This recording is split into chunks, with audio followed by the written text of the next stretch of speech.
As we go on. Oh, my LCD. Your clock is wrong. She was calling down. So she's like, Why is your clock wrong? no, it's like, so. What? It's like, it's this. Yes, it's actually 6:58. Yeah, Yeah, 6:50 now. well, mine will probably get there too, but yours isn't synced with the web, is it? No, I think with me.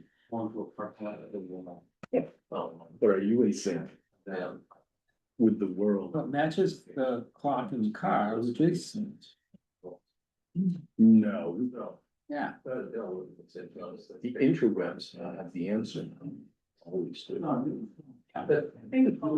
Hey,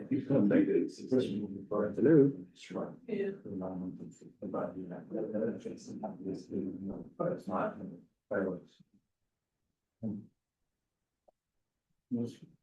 Julie's gonna share. There's Gretchen. Right on time.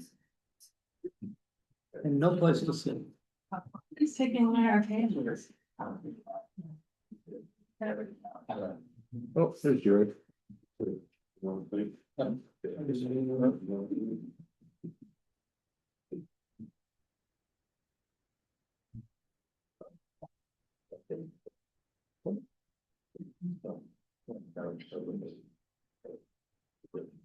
Look, Gretchen, get set up.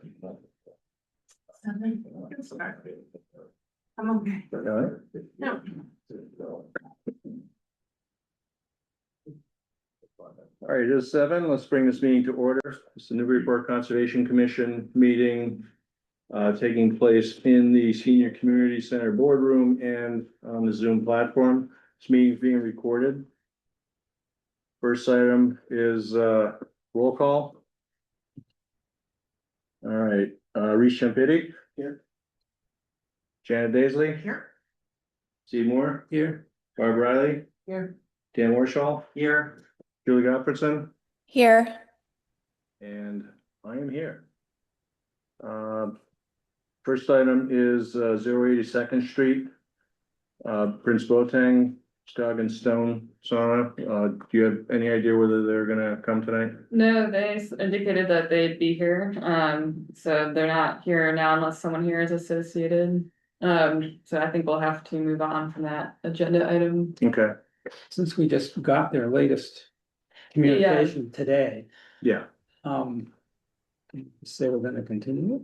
That's up to you. I don't know if everyone saw my email, but we have been waiting for this. They have a policy and procedures document. They, before the last meeting, wrote this up and then we asked them to revise it and that came in at like 7:30 this morning and I shared it, but that's well past the filing deadline, so. yeah, You know, it's at your discretion whether you want to accept it or continue, so you have time to.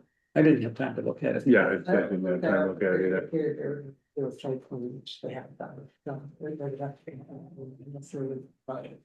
Right.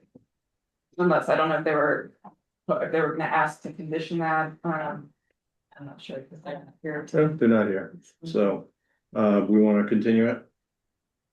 I'll make a motion to continue. What's the date? Today's, the 21st? Today's the 7th. For the next No, one. yeah, well, Yeah. that was one thought altogether. There was a whole pattern. Motion to continue to the 21st. Second. All right, Dan Warshall, Yes. Barb Riley, Yes. Steve Moore, Yes. Reese Champity, Yes. Janet Daisley, Yes. Julie Gottfredson. Yes. I vote yes. All right, the next item is 5 Basin Street, public hearing for 5 Basin Street, Cindy Singer.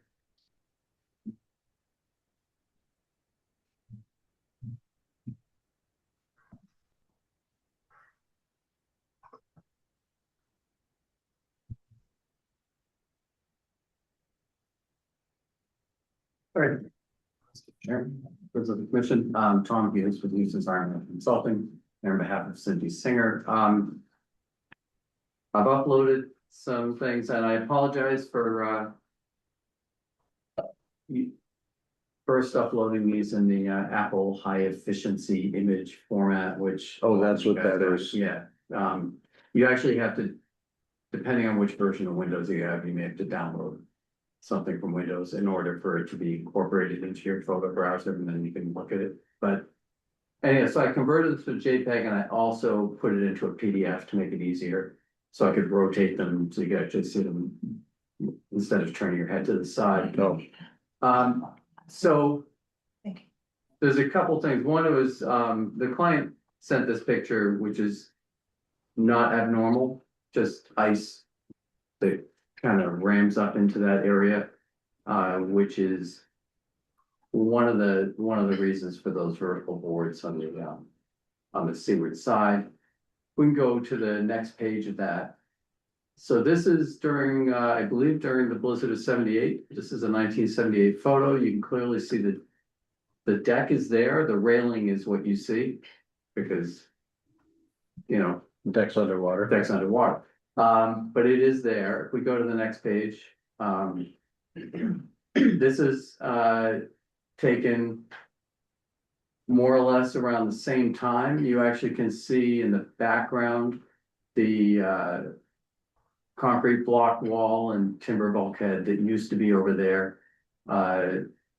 You may recall during an earlier site visit, for those of you who were attending that, we kind of looked over and the commission, I think it was in the early or mid 2000s, required that be removed when the owner next door did a tear down rebuild. And basically you can see what's happened because it's been removed. The basin is basically eroded right up to that, where that new house is up on piles. But anyhow, you can clearly see the deck is in the foreground. This is again around that, this is certainly before the house was rebuilt.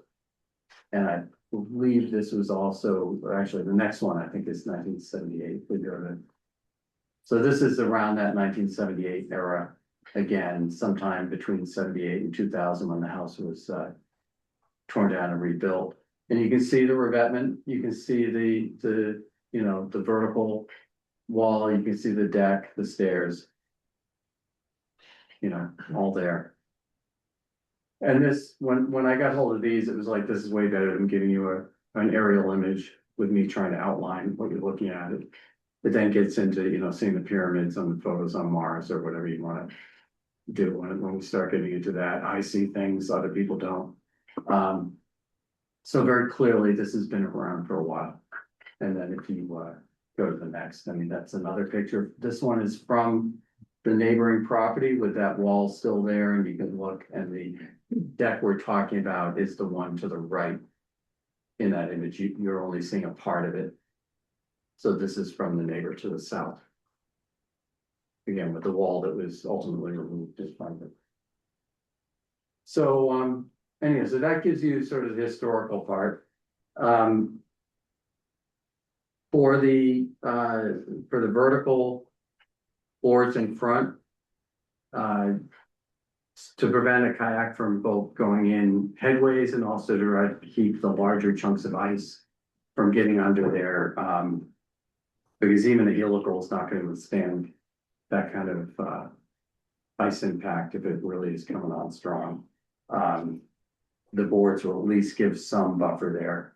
What we're looking at is we use a 4-inch wide board, then skip 2 spots, and then a board. So basically 4 inches, 8 inches open, 4 inches, 8 inches open. If we do it with lumber 2x4 that's 3.5, it would basically be 3.5, 7 open, 3.5, that same ratio. So 2 open to 1.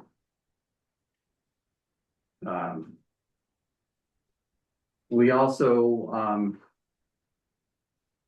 I also included in an email a couple of other things. On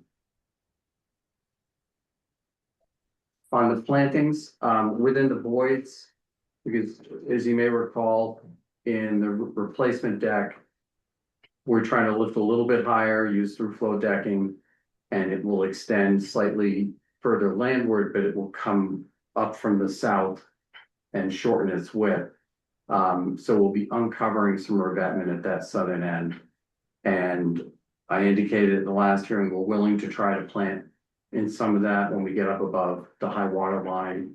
What we'll do is put sand in any larger voids and plant, salt tolerant grasses. Such as American beach grass, panic grass, switchgrass, those are all things that might take, we'll give it a best effort, we can't guarantee it's gonna grow, but it stands a chance of at least getting some vegetation in that. What about some seaside goldenrod? It does quite well down at Cashman Park, growing in the rocks. It doesn't. I mean, I think we'll have to purchase some Claritin with that, but, I mean, this is gonna be, you know, right next to an area It's where not goldenrod, it's a ragweed that causes, goldenrod has people who are allergic to it as well. But no, we'll certainly look at any salt tolerant, vegetation that's got a decent root system. That might take in there and give it an honest effort, and see what it takes. And then on the other side, on the north side, basically, we're talking about putting like 6 slow bush blueberry in that area. But what we'd like to do is, it would be in the area, if you remember from the site visit, there's like a mulch planting bed that runs along the property line down towards the water. It would be generally in the eastern end of that, where it meets the lawn. We're gonna lay it out in a way that makes some sense to the applicant. And then either send pictures to the agent or meet the agent on site to get approval for that location and adjust as needed to satisfy everybody and then put. so how high are low bush blueberries? In an exposed area like that, probably 2 feet. So they don't get very tall, they'll produce some nice berries. They're salt tolerant, but they do stain with salt. So we want them a little bit higher. If I put them too close, too far down, but you may remember on that side, the rocks are up pretty high because it's kind of a bulkhead wall that some of them are behind. It's okay, they get splashed, they'll get little dots on them, but they survive the salt just fine. Anybody who's been on the coast of Maine and picked blueberries knows that they do pretty well in salt air. And, you know, it's possible we could talk about substituting another similar native smaller shrub, but for right now, we'll commit to the blueberries, and if we have to change species, we go to staff, and if they feel we need to come back to you, certainly we would, but it would be a coastal and appropriate native shrub. So I think those are the main elements. And then on the garage, we reached out to a contractor and they were unable to run the numbers. They thought they were going to be able to get things to us, but we're confident that we're going to be able to get that as not a substantial improvement. We're talking about kind of a no frills bathroom going in. And that was the subject of the floodplain administrator's comments. And I understand the concern about whether the commission conditions it or not. I do have with me a withdrawal letter that I'm willing to turn in, but I didn't want to just have that one last effort at trying to get that as a condition and just put that certainly if I was in here talking about work on the main house and that's all I was talking about, that's something that it would make sense to hold out approval, but it's a very conditionable thing, even if what you condition is that the work on the bathroom and the garage is not approved until such time as the applicant brings substantial, improvement information either to the agent or to the commission and receives written authorization or something like that. That would just avoid us from having to do another filing. Otherwise, we'll come back with an RDA or amend the order. But if the commission could see fit to finding a way to condition that, we'd appreciate it. Otherwise, I think they're actually in my backpack bag, but I'll hand you my controller. You had what? If you don't want to condition it, I'll hand you a withdrawal letter to withdraw the bathroom from the project. So Your site plan gives a proposed expansion amount. that's all internal. Yeah. It doesn't matter. So the work on the garage is debatably the stuff within the garage, not even an alteration. But even for projects that aren't an alteration, the way the city has typically still handled it is you still need to demonstrate it's not a substantial improvement. Because if it is a substantial improvement, you do need the commission's approval, because then you have to put things up on piles, so. So it doesn't affect anything in terms of our impact numbers. It's all internal work to the garage. It's a matter of proving that we're not a substantial improvement. And because the assessor, and I forget the number, I think it's 15.6 or something like that, that the garage is assessed at. I don't recall. But just to make sure everyone's following, the question is whether to kind of keep the garage work under the umbrella of this NOI, but condition it and say it can't go forward until we get the assessment information, et cetera. Or Tom has a withdrawal letter, which would kind of sever the garage work from the NOI, and this project would move forward with just the deck work.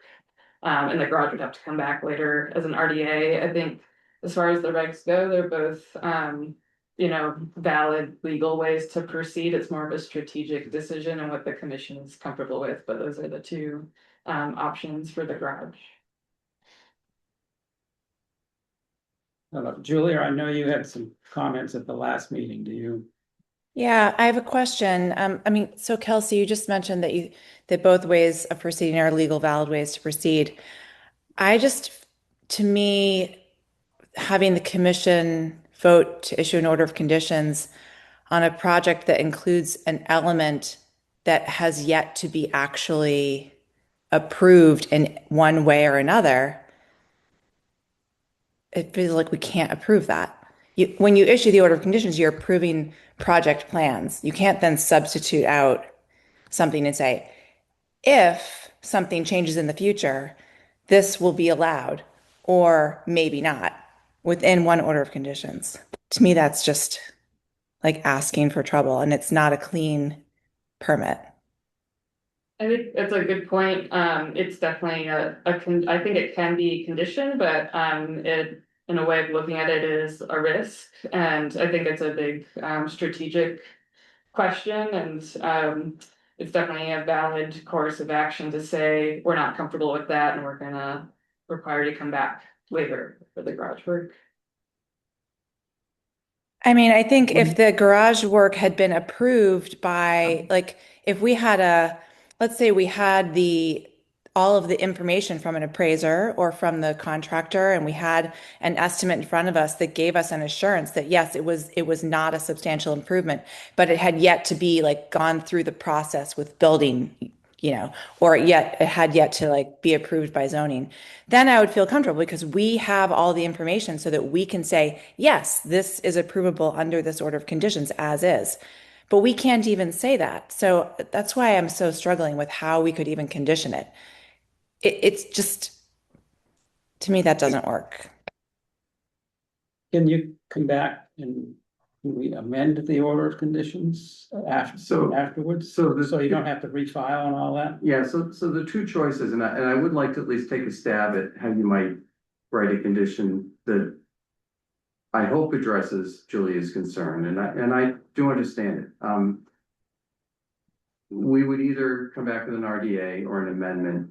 An amendment would probably make the most sense to keep it all under the umbrella of one permit, because they kind of dovetail together, but it'd be one or the other. I think that since it's the bathroom in the garage that's one element of the larger project, that a condition could say that the bathroom in the garage is not approved until such time as condition number whatever is satisfied. So you No, basically say, I got to interrupt. I don't think that we can. I've never in my whole entire history on Conservation Commission, working for the commission, ever created a condition like that. To me, it's just completely not the right. I don't even know if that's legal, But if it is, even still, it's so convoluted. I would prefer, I mean, it's so simple to come back and ask for an amendment. For the commission to say, yes, this is all interior work. There's no appreciable impact on the dune if this is allowed in its current condition as not a substantial improvement. So that when you come back and say, we want to add this in as an amendment, it's easy. It could even be considered a minor amendment at that point because you're not actually changing anything outside of the footprint of that structure. So that's so simple, but putting it in, approving it, and then saying, well, maybe it's approved. If this, then that, within an order of conditions. I'm sorry, I can't, like, I couldn't vote for that. And another way, and this is very similar to how you worded other things, you can say prior to a building permit being pulled for the garage, this information should be submitted for review and approval by the commission. And that way, it's a step that can never be met if it's not a substantial improvement. And so, and that is very similar to the way you worded things. But as I said, I came with I understand your concern, Julia, and I did come with withdrawal letters, but if the commission could find a way that they're comfortable conditioning it, it does make things easier, and that way it makes it cleaner. If it is a minor, it's really more of a review and approval and a written, it could even be written that it has to be a written approval from the commission of that substantial No, improvement. I agree wholeheartedly with Julie. I think it's more than a substantive element to this part of the project, whether it is a substantial improvement or not, and to condition it. I agree with Julie 100%. So I don't see how we can move forward with that as a condition. And there's another issue too that, we just got information today that we needed to make a decision. So, obviously it didn't meet the deadline, and I don't believe we should be voting on something that we just got information the same day, which would also give you more time to get a hold of somebody or get some sort of an estimate, and or to submit the withdrawal before the next meeting. Just for that, most of this stuff I could probably deal with, but we have our rules too for information. So, and that was something that was the pictures of the old pictures of the deck were something I wanted to see. So, so I'm not ready to vote for it tonight either. I think Now, if we were to withdraw the garage, does that? no, because because the information I was far more, I was interested in came today or yesterday and today. Yeah. So, I mean, it's simple information, I get Yeah. that, but still, and I think having, at this point, you have at least two people who aren't gonna vote for it as it is now. Like that three. Okay, three.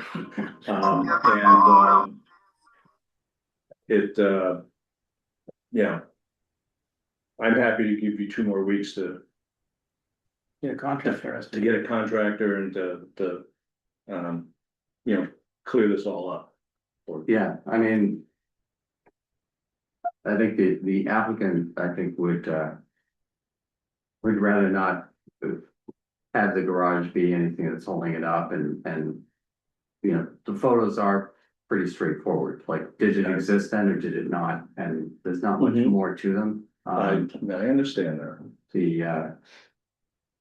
And the other things were things that, as I've said, I feel we met the regulations the way it was proposed prior, and we were trying to make it more to the liking of the commission regardless, with those other 2 elements, which are an agreement to put some plants in the voids of the rocks and to add some shrubs on that north side. So I feel like that level of information, I would hope the commission would be willing to vote, having received that. With a little notice, there's nothing technical, there's no change to the plans. Well, how do people feel about, a withdrawal letter and voting on it? Well, I'm still not happy with the boards, the vertical boards. Although I think, but I guess. The reason for the boards is because the ice comes in and gets on the deck and moves it. So. Why do we need a deck? I mean, you're trying to put something in that we're not happy with. To protect something that. We're Well, not real happy so with if, you either. know, if we can go back to the photos and you take a look.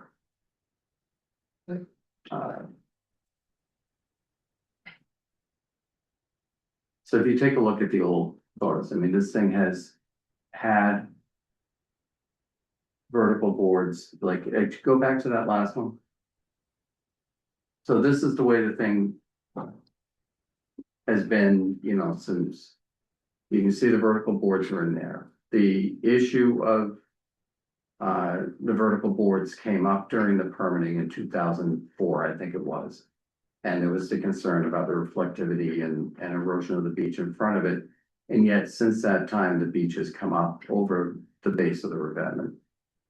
And it's because they're mid-revetment, they're not reflecting energy down on anything but rock. So they don't really have that typical negative effect that a vertical structure does.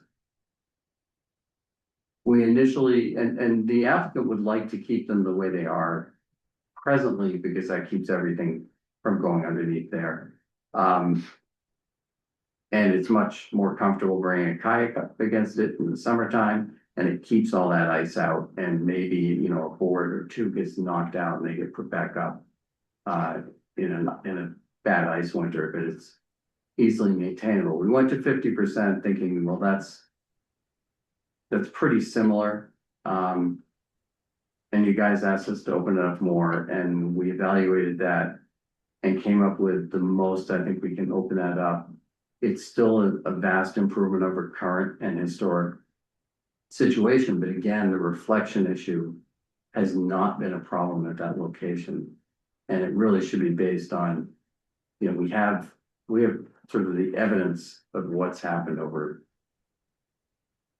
40 years with that in place, that it's accreting sand, you know, up over the base of the revetment. So it hasn't had that negative effect. Now, if this were a vertical wall right down to the sand, we've seen what they do. We've seen, you know, timber walls, because you may recall on replacing coastal engineering structures in Dune. For years, DEP took the approach of, oh, we prefer a wall that has a smaller footprint. So we take out these big wide riprap installations and put in a vertical wall, because it was less dune impact, is the way they initially thought of it. And then we realized all this reflection was a problem. So. Tom, can you, oh, sorry, go ahead. Is it the vertical boards, to be clear, it's part of the deck, not part of the chapter 91 license. So some of the vertical boards are actually a bulkhead, and what we're doing in our maintenance application is rather than reconstructing bulkhead to make it a more effective bulkhead, which wouldn't be vertical, you do horizontal and have I-beams holding it together. Is we're just relying on a revetment that has the proper size stone and all that. So the vertical boards then go to be no longer really serving a bulkhead purpose, but serving just the purpose of keeping ice and boats out from underneath the deck. And if we open it up too much, so a kayak can kind of get wedged in there, that does become a problem. Or a kayak can't pull up alongside for recreation, but then on ice in the winter, if we have it too far open as well, then the ice gets in, starts wedging around and up against our helicals. And But are any of those vertical boards part of the chapter 91 license? in the current form they are, but through the maintenance application, we can essentially make it, so it's essentially a minor change to that structure to go to essentially remove it, because by constructing the riprap component of it to the spec that, you know, that it is in the plan, you know, in our new plan, then we feel like we don't really need that vertical bulkhead component anymore. But yes, the chapter 91 plan does show a bulkhead. With boards. Yeah, it's You're a bulkhead. trying to follow. No, so a bulkhead is a wooden, in this case, wooden bulkhead. Okay, Is a vertical structure that contains material behind it yep, got that. and stops the water. So it's The essentially boards a that wall. Steve and Barbara are talking about are different. So when you look at this deck, Yeah. you can see under the deck, the vertical boards coming down. Yep, Those are the same boards you're looking at today. What's happened is the stone has settled out underneath. So now you're seeing a little bit of a gap on the bottom, so the bulkhead has become less effective. Kelsey, And can you zoom in on that? Yeah. yeah, for that, the images are also in there, and they may be easier, but you can see you've got stone right up to the base of those boards. Tom, Yeah, getting back to Joe's comment about receiving the material late. I don't even see a deck in that picture, to be honest with you, and maybe it's just me, but I see a railing and I see a bulkhead. But I don't see a deck. It looks Yeah, like there's so a if you- railing and shrubs behind it, and so I don't feel like. so if you go back, if you can go to the other photos, unfortunately, the photo. So this photo shows the deck. Yeah, Right but that there. was very different from the other photo. Doesn't show the rivet. Doesn't show the stones in front. No, the stones are right there. Stones So you're right right. What's the one beyond it? So that has been removed. Okay, that's gone. That's the neighbor's And neighbor's then, property. and then there's more stones put. Yeah, so you're Yeah. standing like on the mid to, actually, it's about mid deck. You can see there's 1, 2, 3, 3.5 railing sections. You can see the stone down below on your So- right. Tom, I see that, but when you go to the other picture, it looks like something completely different. It's just a different angle. It's there. The stairs are It's there. different time too, it's a different date. Right, Yeah, that house is gone yeah, too. that house is. No, not in that picture. It was just there. The house is still there. No, I'm just saying this house here Yeah. is not there anymore. Right, that house was replaced in 2000. With an order. But that's- this bulkhead's not in that. The bulkhead, the bulkhead to the property to the Right. south, It's not in that, it's not in there. right, and so it's a later date. No, it's off to the right. It's there. You're not Oh. seeing it because because if you take a look, you're not seeing the end of the deck on the right. But if you go back to the other picture, you see the end of the deck and the bulkhead comes right up to the end of the deck. So basically this kind of embankment, the stone engineering structure and the deck end right at that point. And when we did the site visit, you may remember there were still some concrete blocks that run perpendicular to the shore. But the ones that were running parallel were removed. And those blocks are still there on the neighbor's property. Can we go back to the picture that shows it head on? Oh. No, yeah. So there's vertical boards to the left of the stairway, correct? Yeah, that That's not bulkhead, being replaced, right? I believe that we're going to pure riprap on that side. I have to double check that structural plan. But yeah, there is a bulkhead on that side. It's in It's in, very bad repair. it's in bad repair, but it's functional more because it does actually go embedded into the stones. Referring to the chapter 91 license, I looked at that a couple of times. And I don't recall any vertical boards in it. So I don't, So they're not shown in the profile view, but it's shown in the plan view, the bulkhead lines, it's Kelsey, can you labeled as bring that bulkhead. up? The chapter 9. Yeah, it's in the full NOI.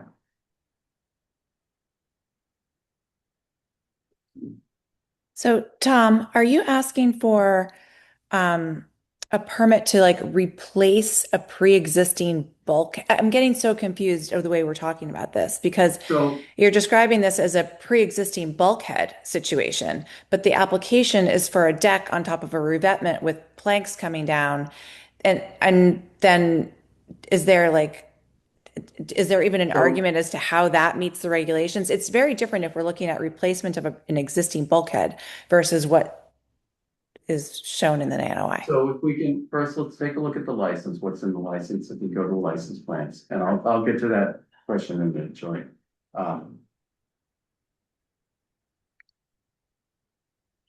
Okay, so if you zoom down, you can see there's 2 rows of bulkhead, it says retaining wall.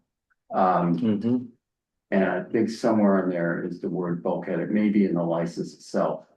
Where it talks about it, but if you go to, so is the retaining wall, the vertical boards, is that what you're the saying? retaining wall is actually, there is a vertical wooden wall, I don't know how much of it is left to it, but when you get to the end of the riprap on the landward side, Mhm.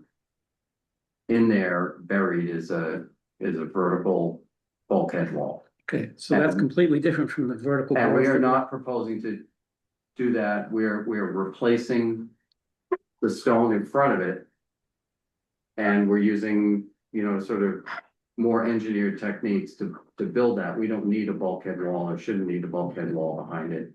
Okay, so the vertical boards that The are, vertical, so that are the protecting vertical the- boards that are in the front, you can see the line that runs across. And I believe we're not proposing to do anything to replace the ones on the right, but we can just double check that if we go to Lisa O'Donnell's structural plans, which I think we should have in one. You can't really tell those are vertical boards, from this. Yeah, and unfortunately, this was a simplified plan and it really is not overly detailed, and the datum is a title datum, I think, or, But when you submitted the application, or. yeah, we were not proposing to do bulkhead work, we're proposing to replace the, Okay, there's a bulkhead versus the boards associated with preventing kayaks from coming in, they're 2 different things, right? Yeah. So, let's look at this again, because I'm totally confused now. yeah, okay, Because- so actually. Wait a minute, let me Yeah, explain my sorry, confusion. So we've got a retaining wall, which we think is the wooden bulkhead behind the rocks. Is that correct? Yeah, actually, when I'm looking at that, this is now showing the deck is behind it. I understand that if we go to the top of the rock. This is showing the stone up to where the deck is, and it says retaining wall. So it was calling the seaward face of that a retaining wall. The But rock, this, right, the stone clearly goes all the way under that deck and up into the area behind it. And that's traceable, and I understood at some point, somebody told me there's a wall in there. Behind all that mess, there's probably nothing left to it. okay. So that I guess, so that is showing those boards as a retaining wall, but we're not proposing to replace them as a retaining. Well, you're saying that the other horizontal line there is the boards coming down from the deck, is that? Kelsey, can you zoom in on? Yeah, and actually, so. Yes, I'm sorry, it's been a while since I've looked at this, we can go, so this. This is running right where you're seeing those vertical boards in the picture. And the other dark line is actually mean high water, that's, Okay, Okay. that, Now on the deck behind it. right. so And this is, then back behind the deck, my understanding is running in there, behind there may be an old wooden bulkhead, we're not doing anything with that. I So mean, where the line is retained. Is where That's- you're proposing to put the boards. we're proposing to put the board But space. not as a retaining wall, just as, We're proposing to basically replace the current function is not retaining anything. Yeah. Right? They're kind of, the stones have settled out from underneath. We're proposing to replace the stone. So the stairs that are going down, Yeah, they're going over the deck? no, they're at the very end of the deck. I know, but So. Basically, is the deck drawn on there? yeah, Yeah, that This is that the horizontal line there. this is the deck, right? This Okay. is, you come out of the house, you walk down, you go down some stairs, deck is here. Then this is a landing, and Okay, you go down the stairs, and the stairs are part of the chapter 91 license, and that's part of the. Ability of the public, if the tide comes in, to be able to. all right, sort so of get what's out. labeled as the retaining wall is what we're looking at in the picture as the vertical board. Yeah, I think that's, Okay. Not the best drawing. no, it's not, and this frankly, it took. Our plan team a long time to get this plan rectified to the. Current survey to actually figure out. The actual original cross section, just because of the way they did the vertical exaggeration and the. And the way it's drawn is just not. Not as detailed as that. Okay, so just because something's in the chapter 91 license doesn't mean DEP approved it, is that correct? No, if it's in the chapter 91 license, it was part of the review. And part of the approval, but it doesn't mean like the house and the stuff above mean high. That's entirely above mean high. Is not. What's approved, right? But the. What am I trying to say? That the. Like the stone revetment, because it crosses. The entire stone revetment is an approved structure. Okay, so I Enter. understand, I'm still not happy with the vertical boards, but I guess I'll have to live with that. Well, we have tried to open them up Right. more. And, as I said, they haven't caused the problems they normally do. And that's because they're not landing into Right. sand. I just have one more question on the vertical boards, just to clean it up a little bit more. Is there a regulatory argument in the NOI? And I apologize because I just don't have it open in front of me. And it's been a while since I read the original. Is there a regulatory argument for why those vertical boards are allowable under the Yes. regs for coastal? Yep, Okay. and that was, And what is that? further refined in the, in that last edit that was then part of what you guys sent off to council. And how do these vertical boards, how are they consistent with the regs? So now you're stretching my brain back to the regulations. I do have a whole section on it. Okay. I'm just wondering, are we asking for an exception to regulations for these vertical boards, No. or is this something? No, it's described as a regulatory analysis and they do, it does make sense. The other thing is the bottom of those boards are 2 or 3 feet above any sand level as well. That's, just another thing to consider here. They're coming down to rock, they're not coming down to sand. So it is a different beast. Yeah, But it goes against everything that makes sense regarding V zone and structures in the V zone and all of that. It really does. So that's why I'm wondering, like, what is that regulatory, what is the ability to do this under the regs? 'Cause it truly just doesn't seem to make any sense in the V zone, other than to prevent kayaks from going under the deck. There, you know what I mean? Well, I mean, you've got to remember that if we did not have an existing structure here, I couldn't be in here very easily proposing a new. Right. Without trying to get a variance from the commissioner. I'd be in here Yeah. saying, please deny me, I need to apply for a variance from DEP. I guess, and that's sort of where I was going with the question around, is this replacement of an existing bulkhead? Or, you know what I mean? That's a very No, good question. No, this is, so what we're doing is we're replacing the riprap Yeah. and.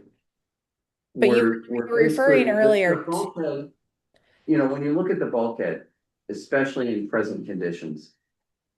It really doesn't survive, you know. Full-on velocity storm. It's just not gonna hold up, you know, vertical boards is not typically how you would do it, right? But it was built. I'm sure without engineering. Decades ago, so. Okay. Yeah, So we're it's- just going to the riprap. Yep. To deal with the velocity zone things and then just trying to maintain some of the other function that those boards do currently provide. That will also protect the elevated structure, right? It'll keep the ice from mangling the helical piles. And it will also keep people from, as the existing bulkhead does, it will keep people from sort of kayaking under the deck, especially as elevating it up higher does slightly increase the risk of somebody getting caught under it. Yeah. So I get it that you can't call those boards a bulkhead, even though it previously in old, way back, it was like a bulkhead. But right now, that's not what it is. So I'm wondering if this is permitted, this should be called out as the reason why, like you said, the deck wouldn't be allowed now either. But because it's replacement of pre-existing, there are certain circumstances that may make sense in this case that might not in others with regard to these vertical boards. I think that should just be made clear in any order that gets issued. That's all. Well, should we even refer to it as a bulkhead? Because in here, it's referred to as a retaining wall. Yeah. No, I think we should read. Yeah, I mean, I don't know if the nuance between the two of them, but yeah, I mean, I think you could just basically refer to it as a portion of the vertical boards that comprise the retaining wall. Will remain, space. yeah. That comprise the prior retaining wall, spaced apart. Sufficient to prevent kayakers and ice from, getting underneath or something like that. Right. Because I guess, since it is shown on Chapter 90 loan license, I suppose we could have come back and said, we want to replace the bulkhead, but it just. Yeah, it's not a bulkhead. When the structural looked at it, it's just much cleaner to build a functional. Yeah. Revetment properly that Mhm. does this, and then that has all the benefits.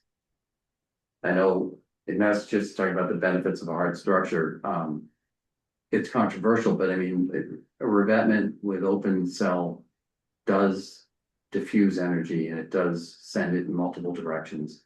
Yeah. It takes wave energy and converts it to heat. It does do some good things, especially when compared to a vertical structure. And so we felt this is a better alternative when we are trying to make this be a better situation all the way around. So That's the placement of the boards now, if it's separated. Could that impact the helical, still adversely impact the helical? I mean, so if they get knocked out and ice gets underneath, and if it's big enough ice, I mean. You've got a hearing after this, and then after that, we've got the yacht club.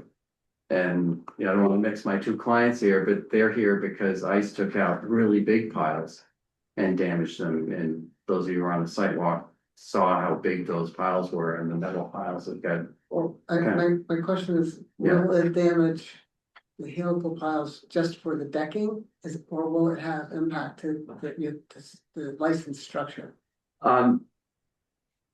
If you get enough ice in there and it wedges in, it can knock stone around. I mean, ice does a lot of damage when it gets in places, and so we really would rather the ice just kind of skips off it and moves on its way. And you can see in that ice picture, which is sort of an extreme, there's no skipping off ice there. That's all just built right up against it. So if we can at least keep it at bay and have a few sacrificial, essentially 2x4s that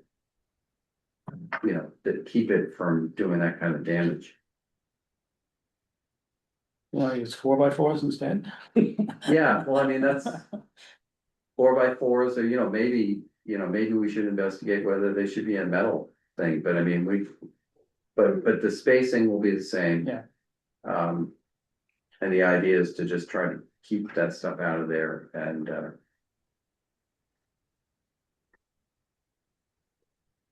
and we do get rid of the reflectivity issue by having it that open.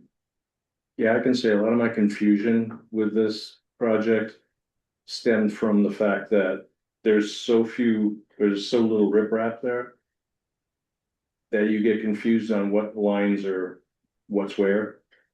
Cause Yeah. in this, you have riprap going out from what is the front of the deck, the retaining wall. And when we were there was like hardly any stone in front of the wall. Right, that's understand, and if you look, it's all kind of goes up behind it, and these plans really aren't very good at showing the landward limit of where that stone is. And when you're on site, you can kind of kick the ground and you can find it. And there are other plans, I think some of the plans maybe around the time the house was replaced might have shown that a little better. I think there are some other photos that may show that better as well. But Well, and there's stone underneath the deck. yeah, no, the stone goes all the way It's not underneath shown and behind the deck, right? Right, it's not shown on Yeah. it, which is also part of the confusion. Yeah, Yeah, I mean, these are. Because this was a simplified license, the level of detail DEP looked at for chapter 91 on this was. This was a simplified license for a structure that pre-existed. So I would have liked a better quality plan, but it just doesn't show that kind of detail. Okay,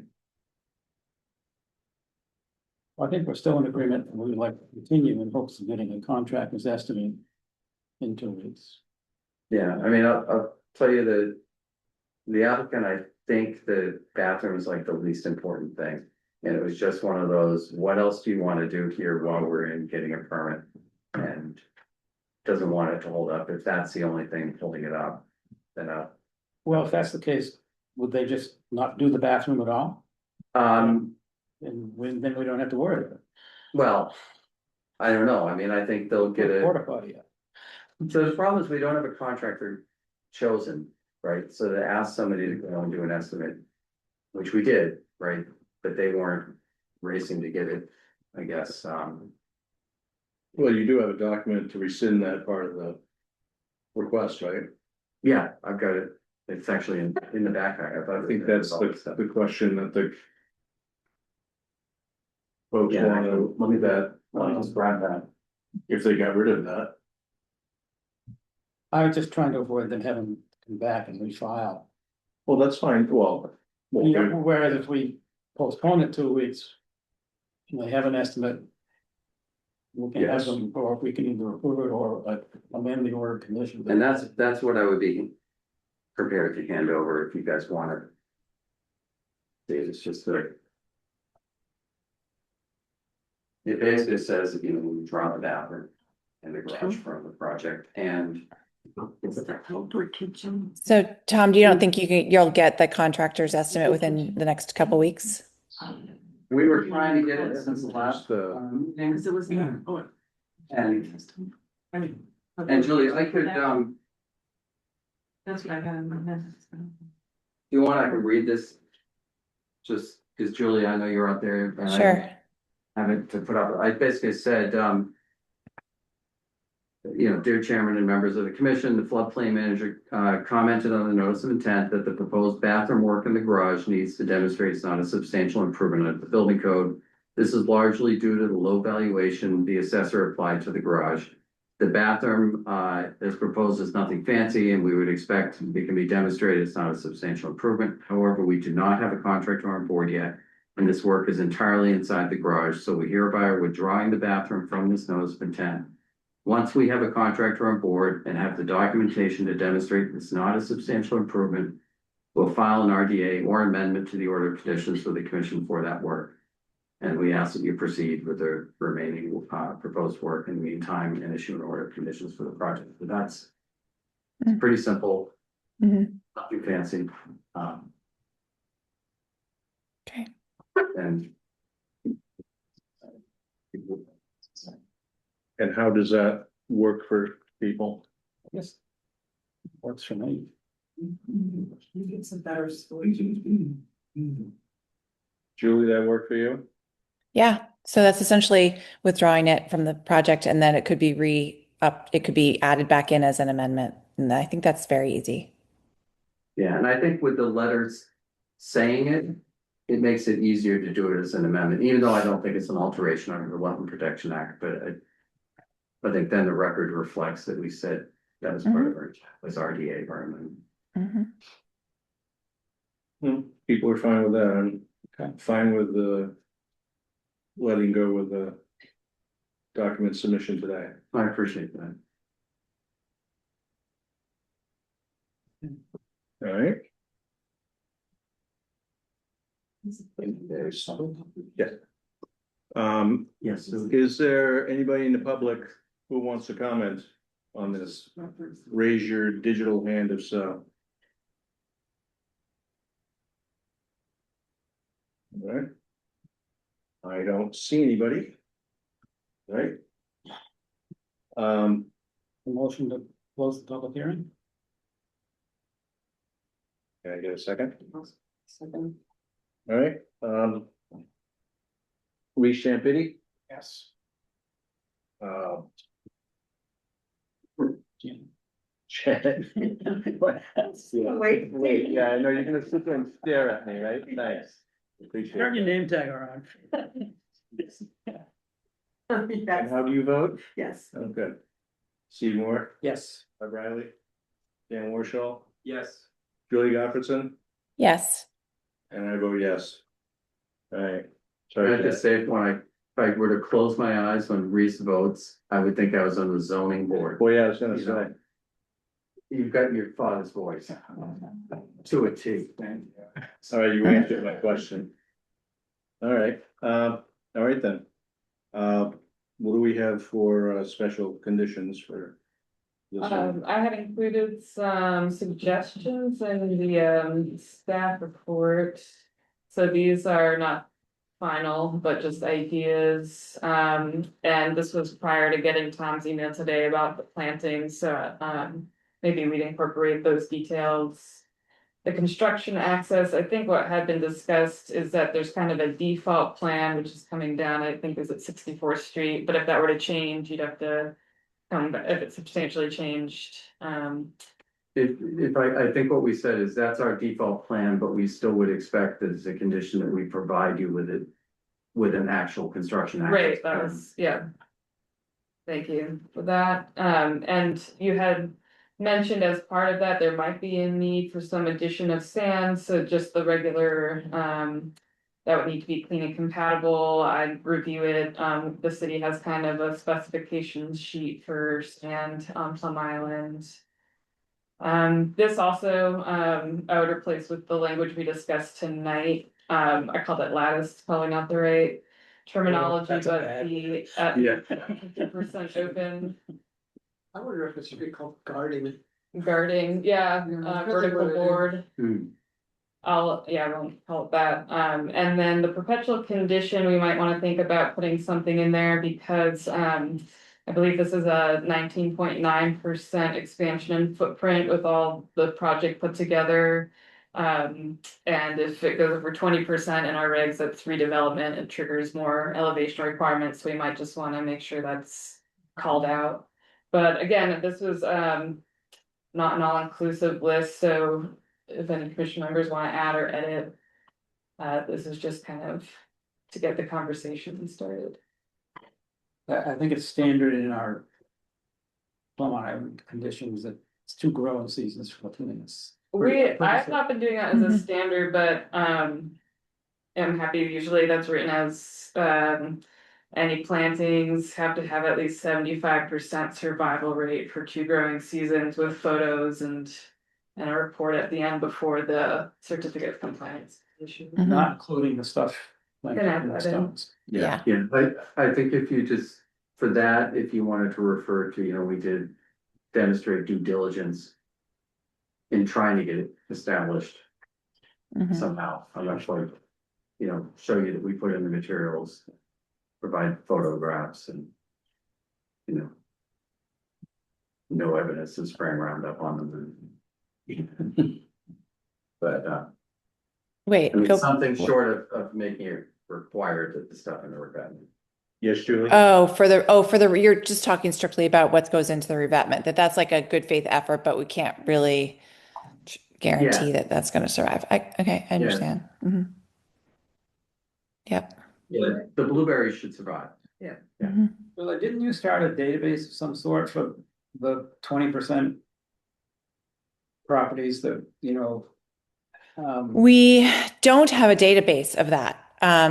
It'd be brilliant if we did, but it goes back so far into historical records where nothing was even electronic in terms of when people added on to homes in the V and the AO zone. But what we do is every time one comes before us now moving forward, we look to see what permits were issued in the past, what kind of additions were created onto footprints, and then we put in a perpetual condition that nothing else can be added.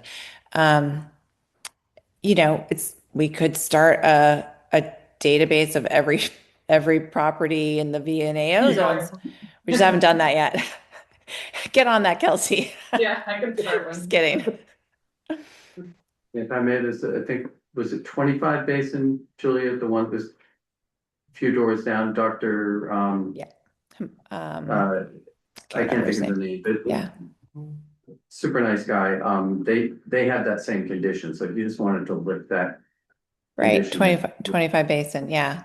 There's a few with others that have it. minor tweaks, make it fit this project versus the other one. Mhm. Take care of that. Yeah. Okay. Anything else?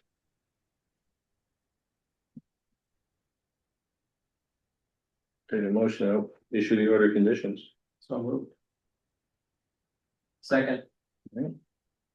Janet Daisley, Yeah. Reese Champitti, Yes. Steve Moore, Yes. Barb Riley, Yes. Dan Warshall, Yes. Julie Gapperson, Yes. and I vote yes. Thank you so much. It's only been a year. No? A year and 2 weeks. And 2 weeks? I do But think who's we've had other counting? things that went longer. Yes, we have. But I've been working on it for 5 years. All right, next item is 51 Water Street, rear wharves, Paul Avery for consulting. I believe Paul's on one.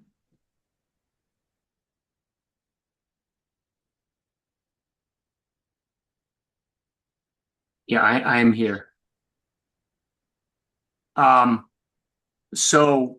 When we last met on this a few weeks ago, we had talked about the SPCC plan, and the commission continued the hearing under the request to have more time to review the plan. I trust at this point you've done that. It is out of date, and the update we have is that we have retained a consultant to update it. The first thing they're going to do is bring it into to reflect, just update it the way it is. And then when this tank is installed, they will then update it again to reflect the revised configuration.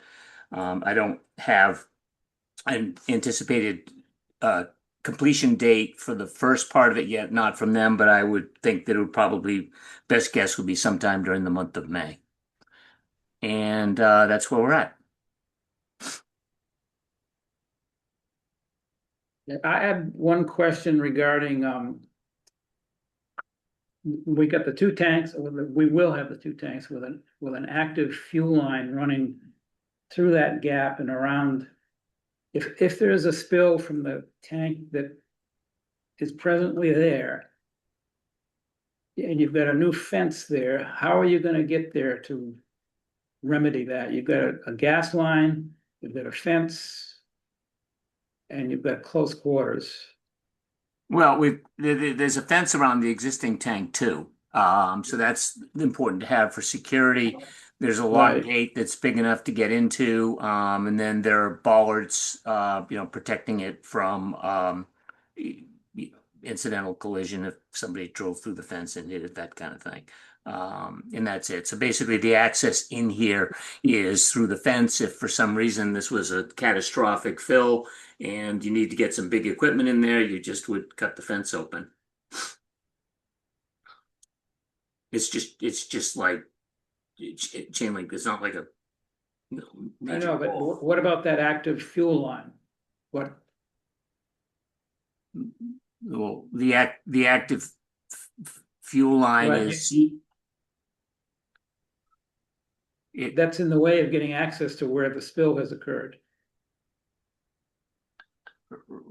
well, it's I mean, I have to look at the tank installation. I'm not even sure if it's in the ground or wherever it is, but I don't. Well, It's you just described small. it as above ground in your presentation. Yeah, it's above ground. The question is whether, I mean, is it up, what elevation is? I think it's running along the ground, I believe, and I'm not, the tank designer, and he unfortunately isn't here this evening, but yeah, I think that those pipes are generally, on the ground, and they just would something that you'd have to navigate around.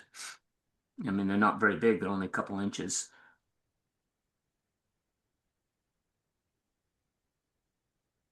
I don't think they're going to obstruct access. Well, I certainly wouldn't want heavy equipment. And actually, but you're not gonna get anything very big in there to begin with. There's not much of a gap between the two tanks. I'm just concerned about more damage.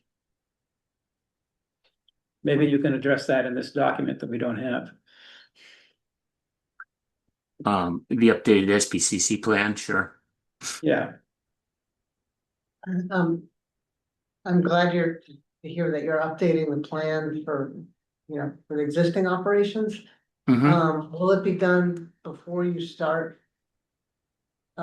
Dispensing, and the marina is not open, right? For dispensing right now? Or is it? Are you fueling? I don't think the docks are in the water. Yeah. Yeah, okay. So I guess will it be done before you start fueling, because there's definitely some major updates that need to happen to it. Chris, I'm not sure what your schedule is to start, when the floats go in and that type of thing. Are you on the line, Chris? Yeah, the plan would be to have the SPCC plan completed before we dispense fuel there. And right now, our date when the docks will be in and our dockage agreement begins is the 19th of May. We, probably won't be dispensing at that point. We'll probably be a little bit late. But yeah, we anticipate having that done mid-May before we actually open the season. The plan itself. I know you have some language in the plan. That attempts to tell voters, I guess, that they need to be careful and not have, not overfill but I think there might be some additional language that could be added for prevention, for the voters. When you're updating it, I guess, since there was a release there last fall, I think that's important to take a look at a little more closely to see what more can be done to prevent something like that happening again. Yeah, I mean, all the measures are going to be reviewed, by the environmental specialist, the compliance specialist who's looking at this and can, dive into that in as much detail as may be appropriate. And the documents available for viewing, I mean, we will certainly, provide it, but even if the matter is fact is anybody can just walk up and ask to see a copy of it. So, yep. so in that current plan, there's language that says because the tank is 9,900 or 9,500 gallons, it doesn't go over some 10,000 gallon requirement. If you have two tanks there that now are more than 10,000 gallons combined, are you over that requirement, or because they're both 9,500 gallons each, you don't have to comply with whatever the next level of requirement is? Right, I don't, it's my understanding that we don't need to have, and I think what you're talking about, I mean, we're over the threshold for requiring an SPCC plan. So we have to do that regardless. And then I don't think we need the secondary containment above and beyond this, or the secondary containment that's provided by the double wall tanks suffices. And if that's not the case, we've got somebody who's up on their SPCC regulations who will point that out when they do the plan. When I called the state Department of Fire Services, they said it was a per tank. If they're over 10,000, they need a state level permit. They did say, of course, that each tank needs to be permitted by our local fire department. So Paul, I was just gonna ask if you had any conversations with our fire chief, or if there's any updates on seeking a permit from the local Newburyport Fire Department. I haven't. Chris has, or Mike have either of you been in touch with the fire department on this? We had an initial meeting with the chief, who had expressed that he wants to see the final plan. But his biggest thing was making sure it was safe to the public, so that was making sure we had a fence around the tanks.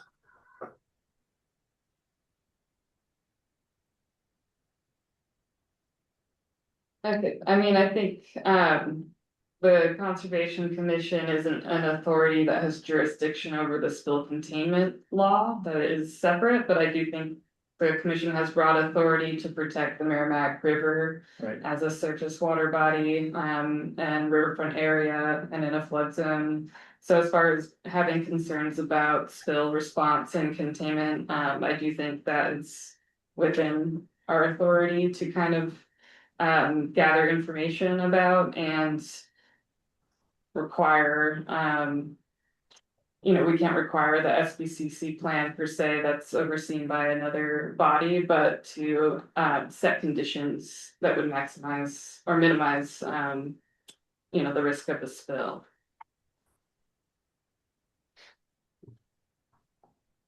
I think ideally we would have liked to have the final SPC or the updated SPCC plan before looking at this application. I'm not sure how critical the timing is here, if it's something that will be done in the next few weeks. Chris and Paul, is it in the realm of possibility that the commission can see the updated plan before having to vote on this NOI? Again, I don't know what the estimated deliverable is on this, but I would guess it's probably on the order of a month.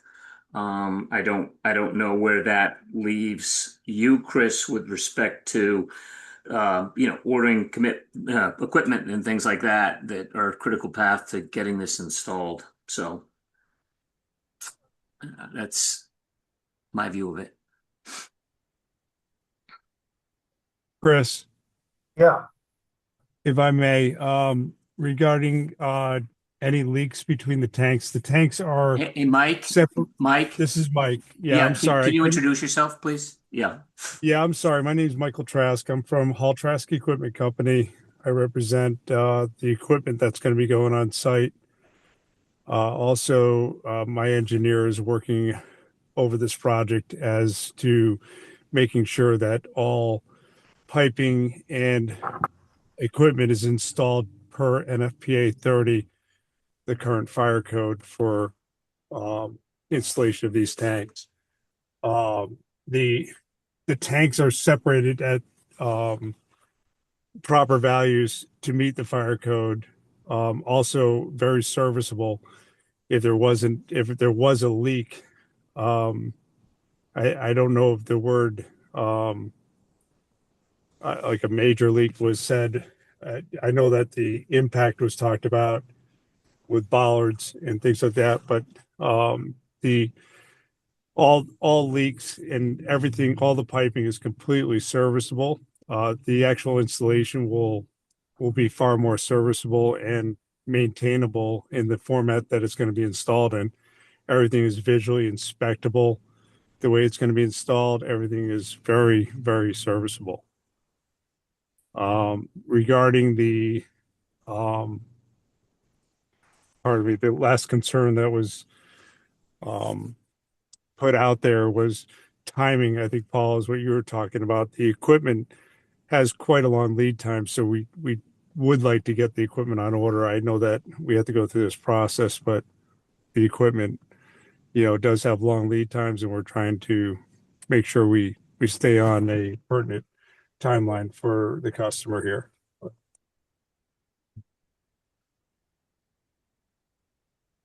Okay, well, Well, I'm only one comfortable that we don't have a plan that's up to date. I mean, it's got. So the last time Enpro doesn't even exist anymore, is in there. There's perhaps names and phone numbers of people who no longer work for them. I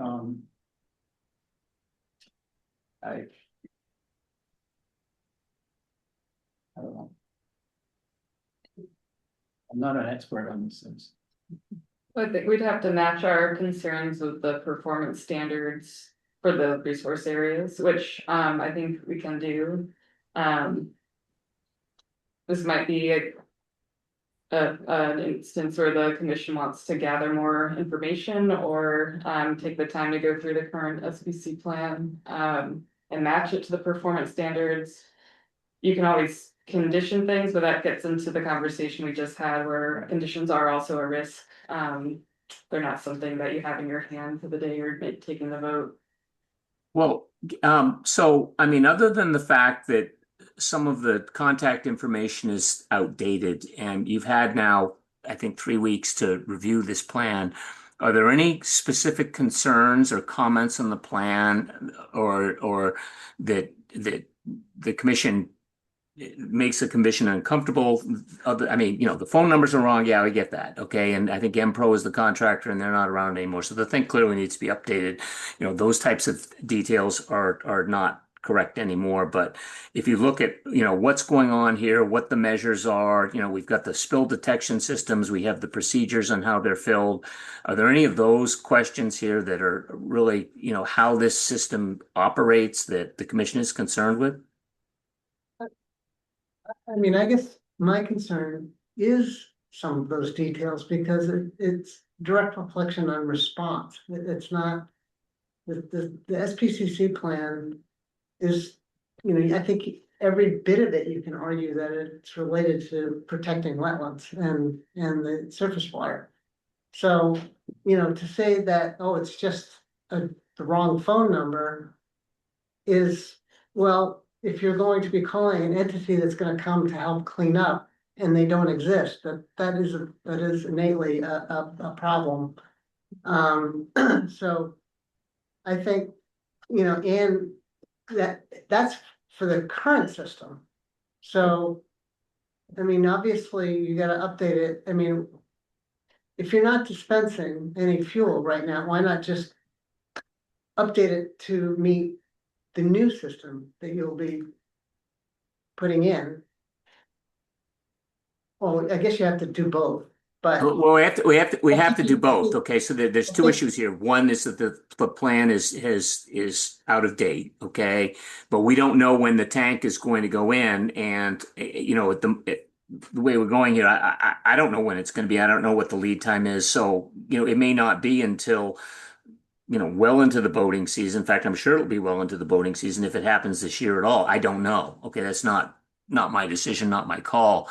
But in the meantime, the facility needs to operate and needs to operate in compliance with the rules, which means the plan has to be updated. So I think, It absolutely has to be updated. I guess my feeling though is you're asked to approve of something that you want to do, but the plan is not in place that's protective of what of existing conditions or with what you want to do. So I just think personally, I have a problem with it not being updated. So I was assuming that you wanted to get this tank in before the boating season started. That doesn't sound like that's gonna happen. defer to Mike and Chris on that one. Yeah, we're not gonna make the opening of the boating season. That the opening is the May 19th, but our plan is to get open as soon as possible after that date. So that's why we're. Okay, well, I guess I was assuming because you didn't want to remove the existing underground tanks now, because it would interfere with the vote, your customers.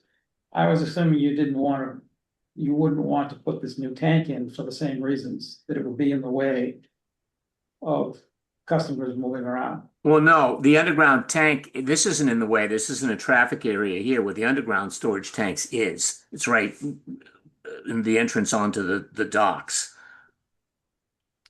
So this is not a traffic area for customers where the underground storage tank is. If you zoom out, you can see that. It's down and to the right here. So they're not in the same location at all. Right. I mean, that's where people park and, go up the steps and onto the, that's the way into the marina. So what if they updated the current plan with the correct information for response? And then when they've got the second tank installed, we get a fully updated. Well, they're required to look at it every 5 years, and they haven't done that, and so now. They have to update it. I mean, they're out of compliance right now, so they really technically shouldn't operate without it updated. So then, yes, they have to do that, but then as far as moving forward, I mean, it's obviously something that they have to do as well. Every time we change, their operations, they have to update it. So.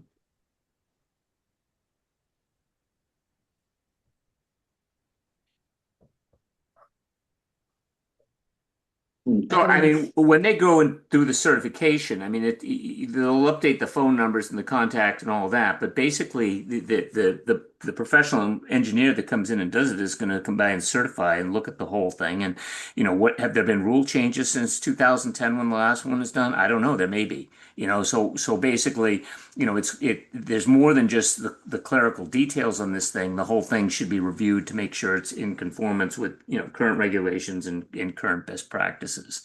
That's what we're hiring somebody to do. If it was just a question of changing the phone numbers, I could have done that myself in the time available.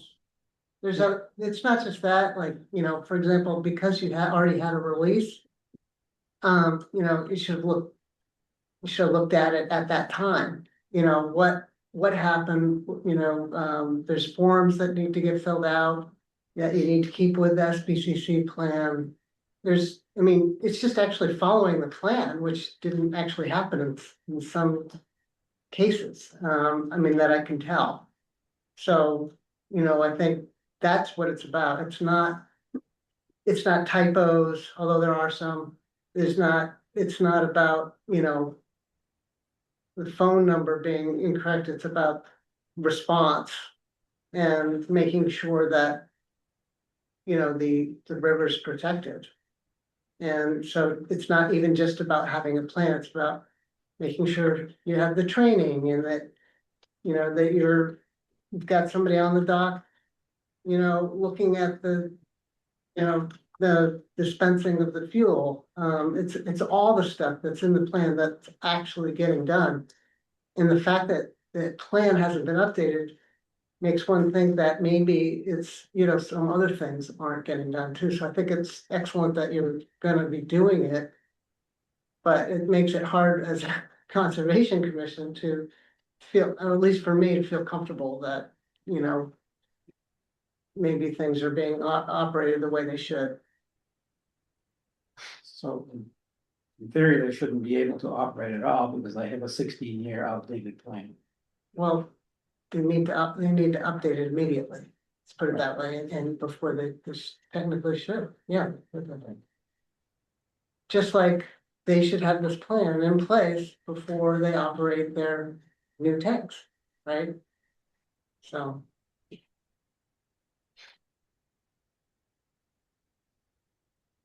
It sounds like the plan's a sticking point, right? We don't want to move forward without the plan. The other parts of the plan, he also asked if we had any questions. I don't have questions on the other part of the plan. Do you guys beyond? I think you're right, Barbara. It's really key to have that plan in place. But the other parts of things, do we have anything else that's concerned? It looks to me that, they're using, qualified contractor, you know, the designer for the tanks, but we're just making sure that there's secondary containment, they are doing that. That there's alarm systems and stuff like that, they've addressed all those questions. But we're not looking at technically how they're designing their systems, that's not what we do, right? So it's more about protecting the river. Yep.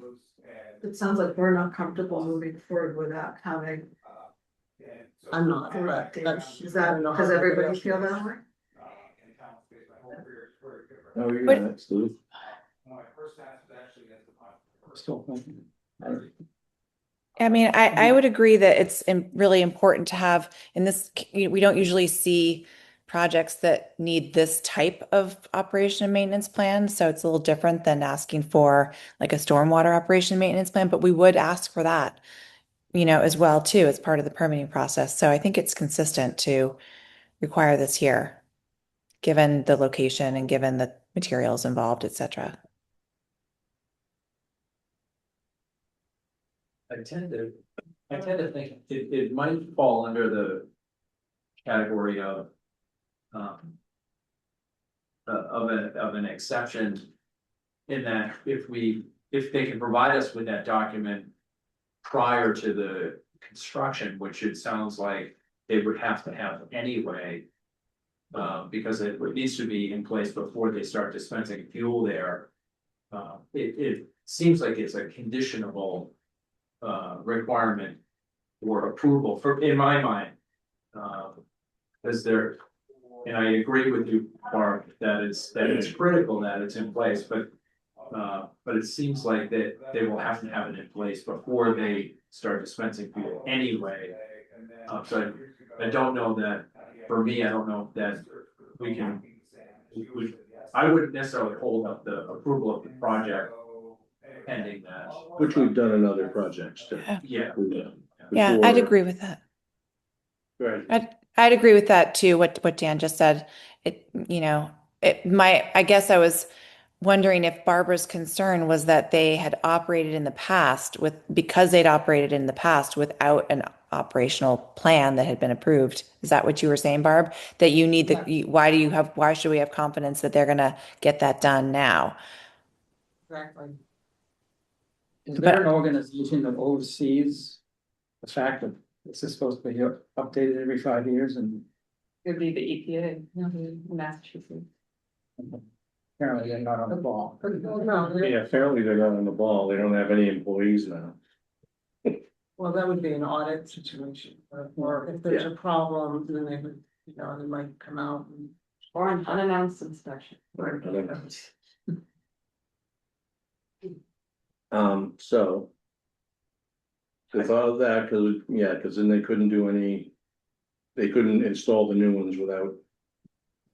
An updated or proper safety plan. Well, they can install them, but they can't operate them? Is that? No, we would need the plan before they started construction. Okay. That would be my special condition. Yeah, I'm okay with that. That's all right. Yeah. Okay. We should go with And we should have paid this before this dispense, but I know that's not part of what they're asking for. I agree with you. I mean, it's. Okay, so are we all set? Any questions from the public? Okay. Motion to close the public hearing. Second, All right. Dan Warshaw, yes. Barb Riley, Yes, Steve Moore, Yes. Julie Godfreyson, Yes. Reese Champetta, Yes. Janet Daisy, and I vote yes. All right. And do we have any other or other special conditions with this? These are kind of generic. I threw up, erosion and sediment. That would be during installation and the removal of the tanks. I should put that in there too. And I don't know if we have a preference for straw wattles or, there's I think that's what I've seen mostly in our plans or compost, socks and silt fences I've heard aren't as favored. Or we can just leave it to the contractor to propose erosion and sediment controls. I don't know, if there's already any, I mean, this is a question for Paul, like, is there already kind of soil and groundwater testing built into the construction or removal plans? Because I think we'd be interested in just confirming that there hasn't been a leak from the tank before or after it's removed. Yeah, the tank removal will be overseen, and I haven't done one of those in decades personally, but did them back in the past. And there'd be an environmental consultant there who will monitor it and screen for soils and collect samples as needed. And if it exceeds reportable concentrations in soil or groundwater, will then get reported to the DEP and follow through in accordance with the Massachusetts contingency plan. Okay. Well, maybe I'll leave that kind of a high level language to just say, if it exceeds reportable levels in conformance with the tank removal plan, so. Yeah, well, yeah. And then just some kind of standard clean backfill. These two would probably go without saying, but just to be explicit that the property and the site should be in compliance at all times with their stormwater and SPCC plan. Our experience, because we couldn't study the CEO's reach right out. Again, these are ideas, and if anyone has anything to add it. Stockpiling, I think it's a standard boilerplate condition that there may be no stockpiling of excavated soils within resource areas or buffer zones. But in this case, I mean, maybe they can show a staging area when they eventually get around to pulling out those underground storage tanks. There's going to be quite a bit of excavation and they might need to stockpile material. So we might want to know where that is going to be. Okay, that's a good point. Yeah. So, but I would say it's two-dimensional. And that could be something that can be provided maybe prior to construction. The applicant shall submit a staging and plan that shows that there will be no stockpiling of excavated soils within the resource area unless otherwise permitted by the commission or something. I don't know. Well, that's impossible because Yeah, the entire right. site is in The the whole thing. resource area. Yeah. That's what I was thinking. So maybe just show where it is and that's going to be protected, etc. How it's going to be protected. Its location. Yeah.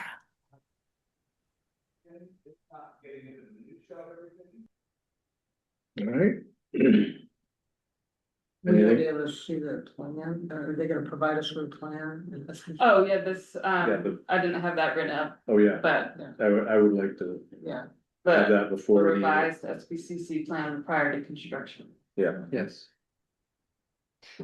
yeah. All right, anything else?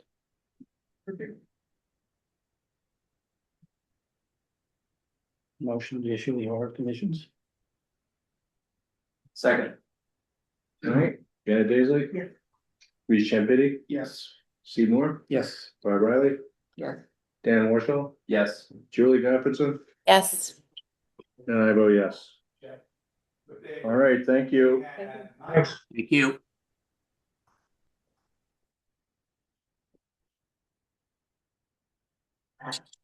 All righty, last and not least, we have 115 Water Street rear. Tom Hughes, American Yacht Club.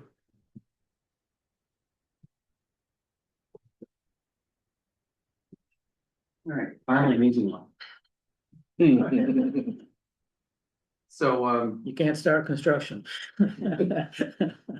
so when we were last here, we were still waiting for natural heritage comments. They came.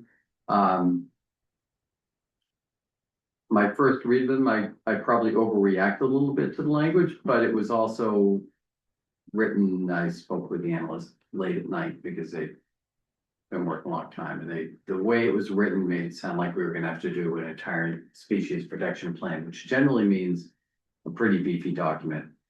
And after talking to her we're fine with those conditions as written. Basically, we're just gonna have to provide information on the bubble curtain and, no more than 1 page document for doing piles. They also had seen where we had mentioned the pier replacement.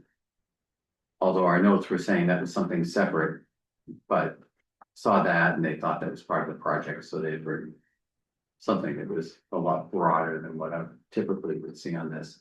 So you're okay with these? Yeah, they're fine. I mean, so the thing that made me feel like this could have been simpler, and I still feel it could be simpler, but this is fine, is the exceedance of 187 decibel for the cumulative sound exposure is a sound level that, first of all, wooden piles hardly ever get, and vibratory wooden piles really hardly ever get. Typically, a vibratory wooden pile is in the 130 to 150 range. Vibratory metal might get up to 170, but it's really the hammer stuff, especially on metal, that really conveys. So I was looking at this saying, this is way overkill. Normally, when I say a bubble curtain around a wooden pile, the bubble curtain's like an extra add-on to be more protective. And they usually just, it's an immediate sign off, but there's a natural heritage looking at the fact that parts of the NOAA folks that normally comment on this, their staffing was cut pretty severely, so they're feeling like they need to make up for the lack of a federal involvement and sort of beefing up the language of some of the conditions. So, I've got to respect that, and we can meet this condition, so I think it's fine. And I think this is really the only thing we were waiting for on these. And I do also want to mention that I did confirm we are actually using the green heart file, so it will be. So it's a green heart. I believe they come from Africa, but it's a very hard timber that is naturally rock resistant. So it's not pressure treated. It's not going to have any chemical influence, which is nice. So you won't be doing this till the fall with the sturgeon? No, we'll be able to do it. So my concern was we do need to do the work. Well, it says you can't do it between April 1st and. No, but then it says we can if we submit a sturgeon protection plan. Oh, okay. So that's, and here's the other thing is, so the sturgeon are going upriver. Right now, they're going upriver. They spawn in April. And those little ones don't come down the river until they can tolerate the salinity of the mouth. So they won't be down here while we're doing this work. And so I also felt like they're sort of treating the Merrimack as one big, time of year restriction. When in reality, it should be kind of moving down the river with the young ones.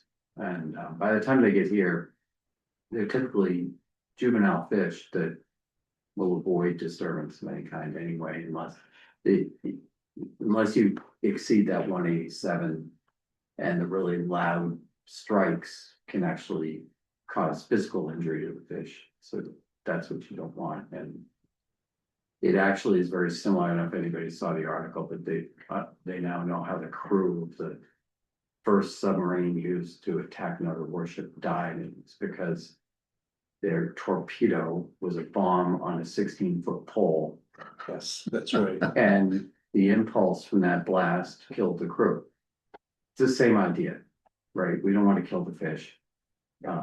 We have to report any fish mortality, but there really won't be any from driving the piles or removing metal. When you remove metal piles or remove any piles, you're not vibrating as much. You just kind of vibrate a little bit, it loosens up, and then you oftentimes just turn off the vibrator and just pull it right up. Okay. Do we have anything else? Okay. Anything from the public? I don't know that we have any public. It's 3 behind you. We're all here for this.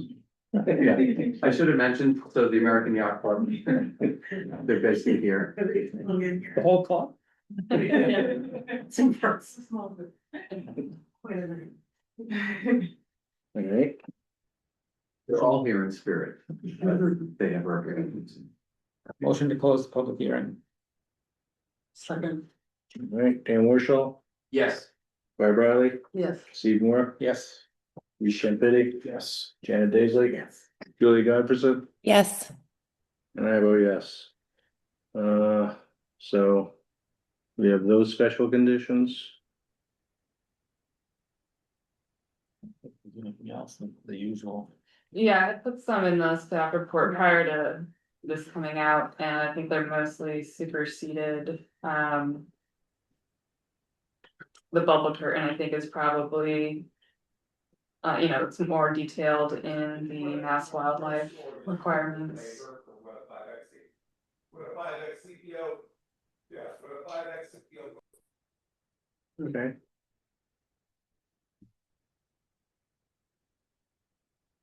I'll take another motion. Motion to issue the order of conditions. Second, All right, Janet Daisley. Reece Champitti, Yes. Julie Godfreyson, Yes. Moore, Yes. Barb Riley, yes.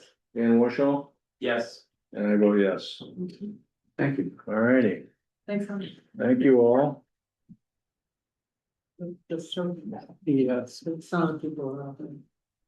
Yes, I think that's our first group, Oh. which I don't know. Yeah, I do.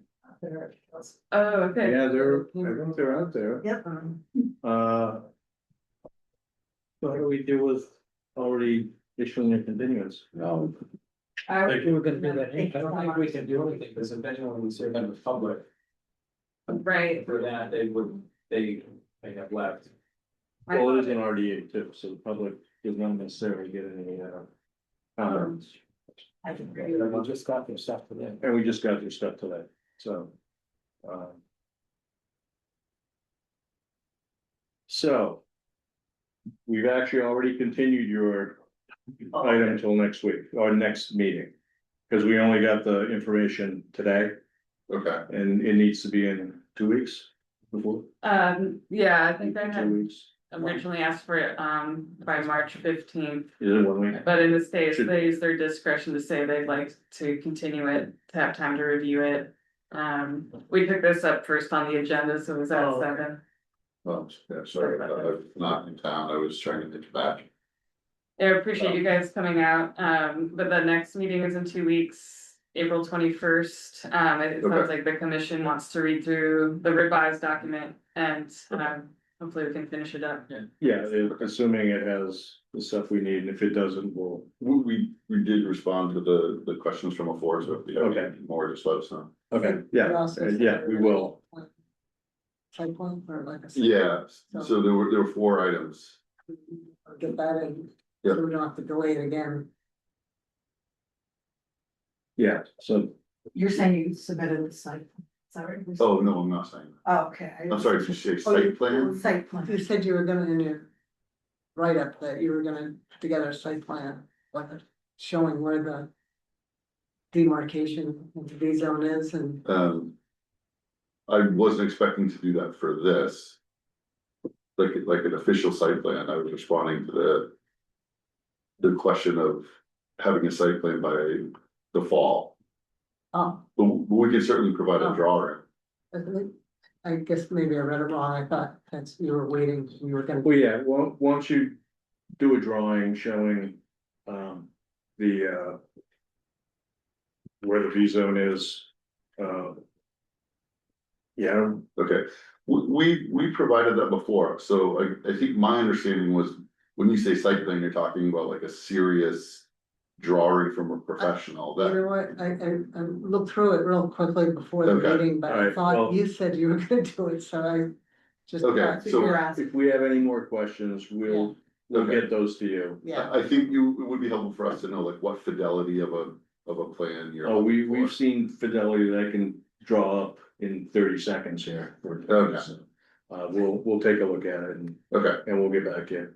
okay, cool. So have you moved the sauna now for, The sun is not moved from when you saw it. okay, I thought Charles wanted land by April 1st or something. Well, Charles, Charles. George.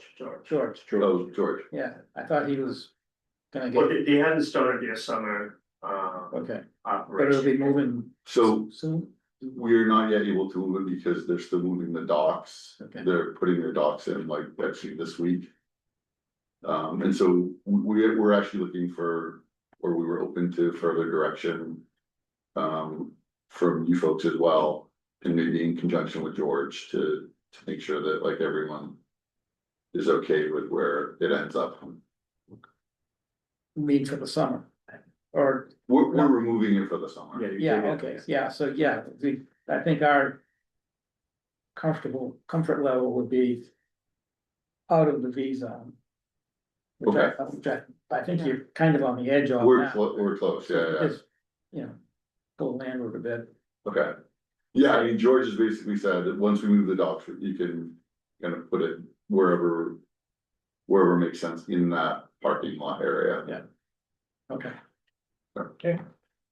Very Just good. wondering if there's a way to figure out what the restrictions are so that we can meet those requirements. So when we did the site visit, I think part of what we wanted to know was what is your, when I say the environmental, the commission's like boundaries are, we're flexible in where we can put it. Oh, you mean our jurisdiction on the island? No, Because we got like, the whole where the line. Yeah. I was gonna say, yeah. Where we should move it to out of the V zone is what you're asking. When we were there, we were trying to figure out Yeah. like The V zone. in real world where that line was. Mhm. And I don't think we came to a absolute conclusion, so I think that's what, No, but you have an idea from the maps and everything, and, Yeah. and just make sure that it's away, yeah. Yeah. It's a little ways out of that. Yeah. I think that should cover it. yeah, so they're moving the docks this week. So they told us by the end of the week, or before, they should have the docks moved. We're also meeting with them on Thursday. To determine like the best place. They've said that they want to push it to they think it will be easier if we push it to the right, which I believe is further out of that zone, so. All right, yeah, because I think the V zone, if you're looking at it from the main, well. Looking at the river behind it, I think to the right is out of the V zone. okay. I think so, yeah, I think that's the way it's set up, so. You wanna be fairly close to the water though for your dippers. yes. Yeah, that's what I was. You want them freezing solid by the time they get to it? Exactly, What I was thinking is, if you had a plan, not a fancy plan, but you know, like. Plot plan that Yeah. shows a line where based on.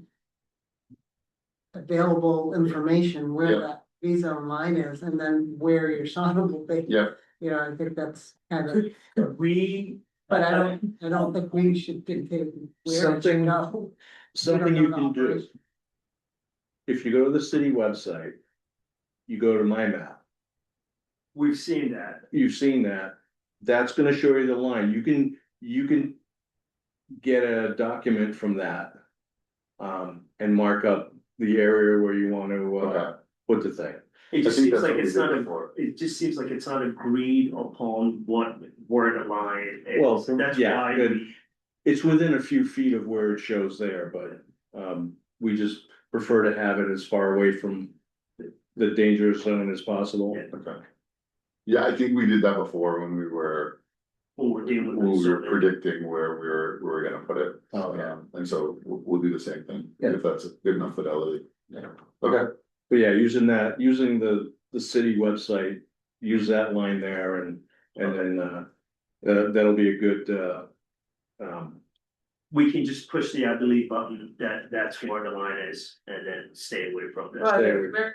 that would be a professional delineation. All we have is GIS. The commission doesn't do delineations. Okay, Cause that would be what we hire a professional to do. So that, which sounds like you're proposing to do for the fall season. Which would be helpful to have like a more professional site plan for next year. But the commission isn't the one to like draw a line and say, this is where the flood is. And, yeah, and this is an RDA too, so it's not, Right, so I guess that's where.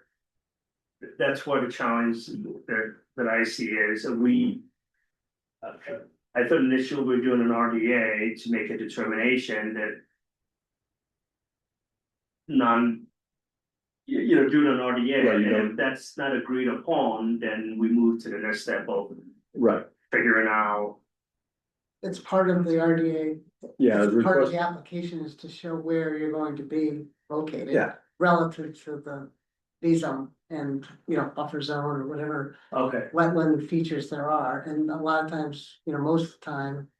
Someone would hire a professional to do that, but in this particular situation, I was suggesting that you look at the map. Okay.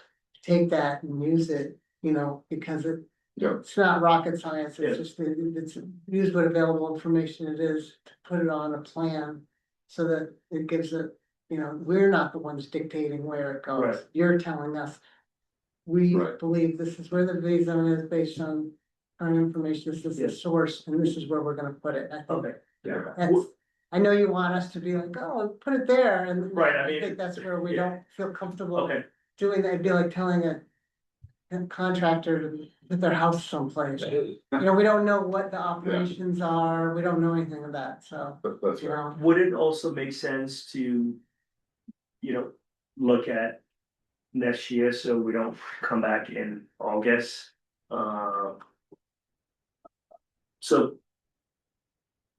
What we look at now, if it's approved, is it good for Yeah. September? Yeah. Okay. Yeah, and then, you may wanna have an area, like, cause if you have to move it. Not in the exact same location, you know what I mean, like, Yeah. let's say we have a storm coming, you have to. Move it out and then you wanna bring it back and it's not the exact same location. We will probably do Right. that because we've talked about, if we have like Adirondack chairs outside it or something like that, we might move those around at some Yeah. point. So like that, I think that makes sense to just say, here's kind of like the area that we hope to have it. Yeah, yeah, and for me, I've submitted several RDAs to this commission, and I use the city, Okay, my map as the setup for it. okay, great. And, I can edit PDFs too. I don't know if you can do that too, but if you can use that, just Yeah. the thing where you wanna put it. Okay. Great. All right, thank you. All right, thank you. Thank you. Okay. Now on to the March 17th, meeting minutes. Anybody got any questions or changes or something or other? I see blank faces. I read them.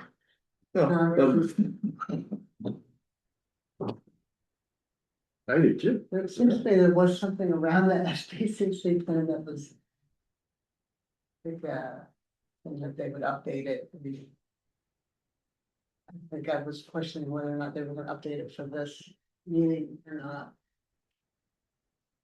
Oh, and whether you wanted that updated plan Yeah, for this. but it was something that was a little. It was. They said that they were gonna update it. I got the impression they were gonna update it for this meeting. I thought that was what you asked. Yeah, I think that's what it was, but I don't, obviously they didn't do it, Probably is fine with it, and Well, you thought you asked and we were under the impression, Yeah. obviously they didn't, but Yeah. it doesn't change the meeting minutes. yeah, right. Are we good with that? I'll take a motion. Motion to approve the meeting minutes, say, March 17th. Okay, Dan Warshall? Yes. Wait, who can second that? I second it. Okay. I thought you were asking me if I wanted to second it. Oh, sorry. Now I'm gonna ask you for your vote. I vote yes. All right, Bob Riley? Yes, Seymour? Yes. Rich Champitti? Yes. Janet Daly? And Julia Godfreyson? Yes. And I vote yes. All right, one update I have is, what date is it? If anybody would like to join me next Thursday, the 16th, at 5:30 in the auditorium. Is it, it's not here, is it? In the auditorium, I think, the Boards and Commissions Fair. I have not been invited. No. Really? That's Oh, wow. always, always. You should Yes. probably be there. So I never got invited either. Well, you're welcome to come, Kelsey, if you'd like. I'll be there anyway. So I believe, let me just double check, I think it's in the auditorium, there's gonna be tables for each commission and board and the public does come to talk. It's not like we don't have to sell any open seats this year. But that is, that's gonna be happening. And it's gonna be. Let's make sure where it is. What? I know nobody's gonna wanna go, but. 5:30 to 6:30 or 7. 5:30. Why is it? It's not listed there. Where it is. It's usually upstairs in the auditorium. Makes it more convenient for all the workers. Well, I don't know where it is. I think it's the auditorium. I think it's always been the auditorium. I think it has always been there, but one never knows. Yeah, right. So yeah, if you're interested in that, it's next Thursday, 5:30 to 7. Julie, are you gonna be back to go to that? I'm not gonna be back until May 18th. Ooh. Good for But you. then I'm home for a long time. All right then. Anybody else got anything? I have a couple of quick, one is Jordy Vining from the planning office. He is going to be looking for approval just to replace planks on the boardwalk. And I told him it would be an RDA because it's routine maintenance and there's no alteration.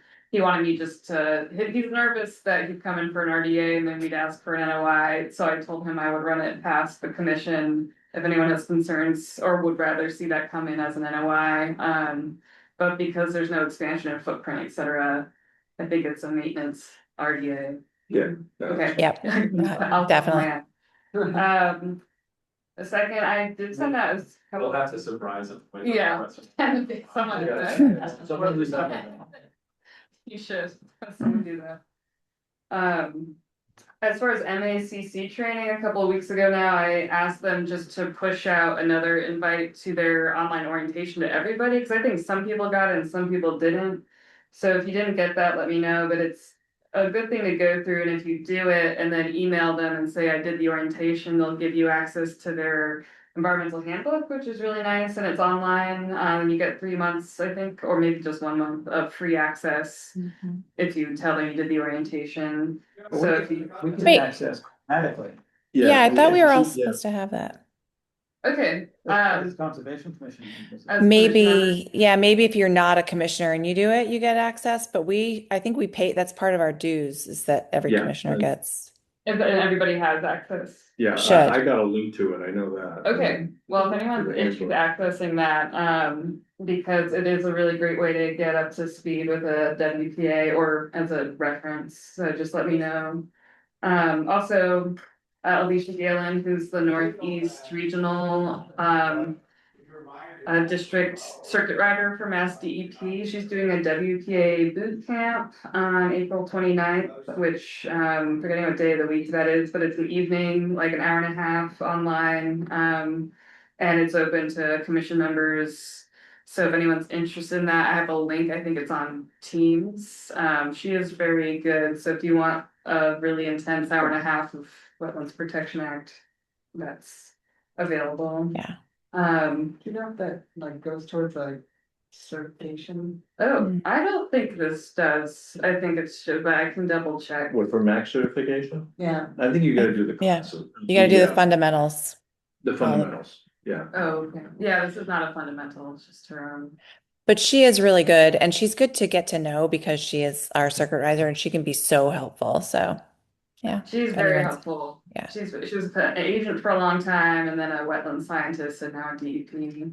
And last thing is we don't have to go through this now, but I'm trying to prep for snow season next year. We kind of had a scramble to do this emergency certification and the snow dumping into the river this year. So I'm working with Ken Turner to hopefully have this, the intent is to have like this kind of attachment, special conditions that we can just throw on to an emergency cert in the future that has a lot of the information we want already outlined. I'll share this because this is kind of an interesting, where I ask these questions, and these are Kim's, who's now director of Department of Public Works, her answers. So I'll just share this with you, and I think, you know, next year when this rolls around, I'd send this to Kim and say, are there any updates? Is this information still accurate? And if you think there's questions that should be on here, or you have questions about what Kim wrote, then we can, you know, as time goes on over the summer, tweak it, and then hopefully have a better better documentation next year, because it was a bit of a scramble. And I was stuck. When I was reading through some of the stuff, I haven't read that, but I got the impression that they should be dumping at Cherry Hill before they dump at Cat. I was told they maximized upland storage at Cherry Hill. But I think they dumped at Cashman first. I'm not positive. Well, that would be interesting. Because They have typically dumped at Cashman. I think Yeah. that's been their Yeah. preferred. yeah, because Yeah. it's close. But, and normally we don't have this much snow, so it's probably not usually an issue. Right, I think in 2015 they did it, which was a big issue for a lot of cities, and then again this year, back-to-back storms. I have been trying to ask other agents in other towns if they've ever contracted with private landowners to kind of like get more upland storage. I haven't heard of anyone doing that, but if anyone has ideas Yeah. about, because I mentioned that to Kim, I think they're maximizing Cherry Hill and Cashman, but it's crazy kind of to think that there's nowhere else. I did that when, and I mentioned it to. There isn't a before, lot, Too. I because a mean, lot of it's lowland too, a lot of it's wetlands already. Right. It makes sense on a common sense level, but you would need a contract and all that. I think they even have a contract for Cherry Hill, to use that for. What about the, agreement? where the, parking lot? Oh, I think that might be tricky because it gets state. DOT, yeah. But I don't know, What I mean, if there good could be thing, a, you know, an agreement, maybe. like an MOU or something. Yeah, because like I said, I did that with, the city of Lynn, with GE. Oh, really? Yeah, because we had very large, parking areas that weren't being used, and so, put together like you know, like an access agreement and, that's you not- know, made It's that. not a bad Not a bad idea. spot. I mean, there's a tree service that seems to be parking their trucks. They're there, yeah, they're all I the don't know if they're time. there legally or not, but Electric, yeah. Well, yeah, I think, you know, this is just kind of raising it now for ideas like this as they come in over the course of this year, and then we have time to talk to Kim, and I think there's a lot of potential for sites that we're not using. Mm-hmm. I'm glad you brought up, because I was going to ask you, did they install any type of erosion control around the? They did, I thought I'll share those photos with you, but I got photos of them putting the erosion control around Cashman and Okay, around their good. stormwater drains. But I don't think they would have done that if you guys had not asked for it, so. No, they wouldn't have. No, yeah. Because when I went out there, I didn't see any there, and It they, was right after they had, you know, the certification, a few days went by, and then we had the meeting where you guys ratified it, and it was after that ratification vote that the erosion controls went up. Yeah, I do have photos. Is there any snow still remaining there, or is it? No, my understanding is it's gone, although I haven't been out there oh, I think myself. Cashman's all gone. yeah, there's a ton of snow at Cherry Hill. Is Yeah, there? that's more There's sheltered big up soccer there there. already. Well, it's in, I think it's in the parking. Oh, I don't think they put it on the front. I Yeah, walked wow. on National, but it was at night, and I don't recall noticing anything. I just, because I know that from now is when you see, I mean, despite the statement that this was, you Clean know, snow. Yeah. clean snow, Yeah. you now is when you know that it is clean as it is, it's loaded with Yeah. detritus, and so I think it's important that this issue is being addressed now, and I'm glad Yeah, we to have time. hear that you're preparing in advance for next year, and I think there probably are better solutions. Certainly it can be better protected than it has been in the past, and we should really try to keep all that stuff going to the river. Yeah. As Yeah. much as we can. I agree. Is there any, like, I don't know, because I haven't been out to Cashman. You said it's all melted at Cashman. So is there like a pile of debris? I'd be curious to see, like, maybe we should Oh, get yeah. photos of what's like, what really was in there, you know, Yeah, I could do just this for as scouting future missions. reference. Field trip. And And for the future, yeah. Right. And are they going to clean that up? Like, is someone coming, are they going to shovel that stuff away? They might need to They just push it right off. push it into the river. right into the river. Totally. You're so right. The solution to Oh my pollution gosh. is pollution. Mm-hmm. Mm-hmm. And don't worry, we don't have to worry about this for another 11 years anyways. The next Maybe we solar can, maximum. right. Maybe they can use some of that debris to like fill in the gaps in the revetment at Cashman, which is like falling apart. Yeah, that's a good idea. Even though it's not clean. Okay, well, I'll share that template with everybody and you can let me know what you think. Okay. And that is it. All right, anything else? Okay. Oh, I have just one quick thing for Kelsey. I keep having to join as a like an attendee. Can I get a panelist link? I think maybe Andy has to send me one. Okay, yeah, I didn't realize that was happening. No worries. I always do that too. You- I was wondering if like, if you just go in our calendars, you know, like the meeting. Well, that's Yeah. that's what I do. It's in my calendar reminder for this, is that Yeah. link. Yeah. So I just open that Yeah. up. to the Right. calendar. That was the link that Andy sent. Yeah. But I mean, like, Yeah. So it's a separate Send link. out your Yeah, minutes. Okay, You could send out the link. I didn't realize there was a separate link for panelists. yeah. Yeah, Okay. yeah. Yeah. I know. Didn't he say it was like individual? Yeah. For He has to individual send people? it individually, which is why it's sort of like one Yeah. person drops Yeah, so- off, one person gets Yeah, in. just immediately put it in the calendar reminder and now it's always there. Yeah. I'll ask it, maybe I can get everybody's link and share it. I mean, like, we all have individual links? Yeah, we all do. So whoever, like, maybe it's just you and me, Barb, who aren't, Way back, like. who back. need one. You know, Great. I have one, I think, but I don't know where it is. Oh. I don't know. Yeah, would be. I'll just ask them for everybody's. Yeah, okay, I'll look. I know, I have to search for that email. It would have been like. It's just easier to join in. I didn't realize that we all had our own individual links, that's why I was thinking you could just put it in the calendar, you know what I mean? Oh, no, right. You mean like an Outlook calendar or whatever, but each No. time, that would seem logical, but Yeah. now I know why you can't do that. No, you gotta do it yourself. I didn't know that, that's why I didn't understand why you kept telling me, I'm like, well, it's the same. Like, okay. Yeah, well, that's it. Now, do we have anything else? Yes, Yes, ma'am? the conditions now are a little, the way you're handling the conditions are a little bit different with the way in the staff report and everything, and you kind of, you review them, but the motion is just to issue the order conditions, so do you want me to reference any? I don't wanna put anything you. Maybe we should be verbally reading them before we. A lot for You're you. not gonna write it. We'll reference them. Yeah, should Reference say, as it written in the staff report. yeah. And just mention, What? Julie, how we? I got a little confused there because people were talking at the same time. Is the question about how we're voting on special conditions for orders of conditions? Is that it, Gretchen?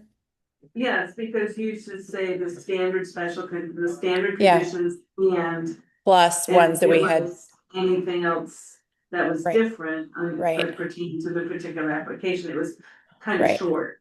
Right. And I can just say, you know, the X, Y, and Z, Oh, I but see. Yeah, what I do it's have like is too much for me to put in the minutes.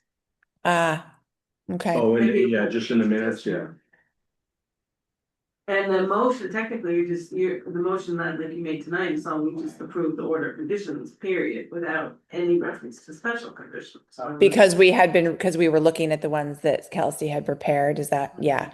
Okay, so I see what you're saying, because then it's not recorded orally in the video, well, the alternative is just to read through the ones that she's prepared, that we've looked at, that are in addition to the But the template. language still is. Or the, well, like if right after a meeting, I copy paste the language and send it to you, does that work? Yeah, I could paste it in. If that makes it easier. But did we had all special conditions in previous minutes? Yes, but they were, Sure. they were just, you know, what Julia wrote was different. Went into maybe more detail, but, you know, the plants must survive 2 growing seasons, period. She might be writing out a condition that's longer. Yes, but- right. Oh, I okay. guess technically I'm just supposed to put in what you actually say is the motion, but I don't wanna miss something if there's a special. Or- Maybe we Yeah. can try to articulate Yeah, each special condition a little bit more clearly yeah. Yeah, during the. I'm thinking that kind of do what During the Billy used to do deliberation. verbally, even if we're looking at a more complicated. But, you know, Yeah. your record is pretty long, so. Yeah, and you're gonna refine them. Cause that's what I'm gonna put in, I'm kind of taking these, I'm gonna put them in the condition, I mean, the order condition.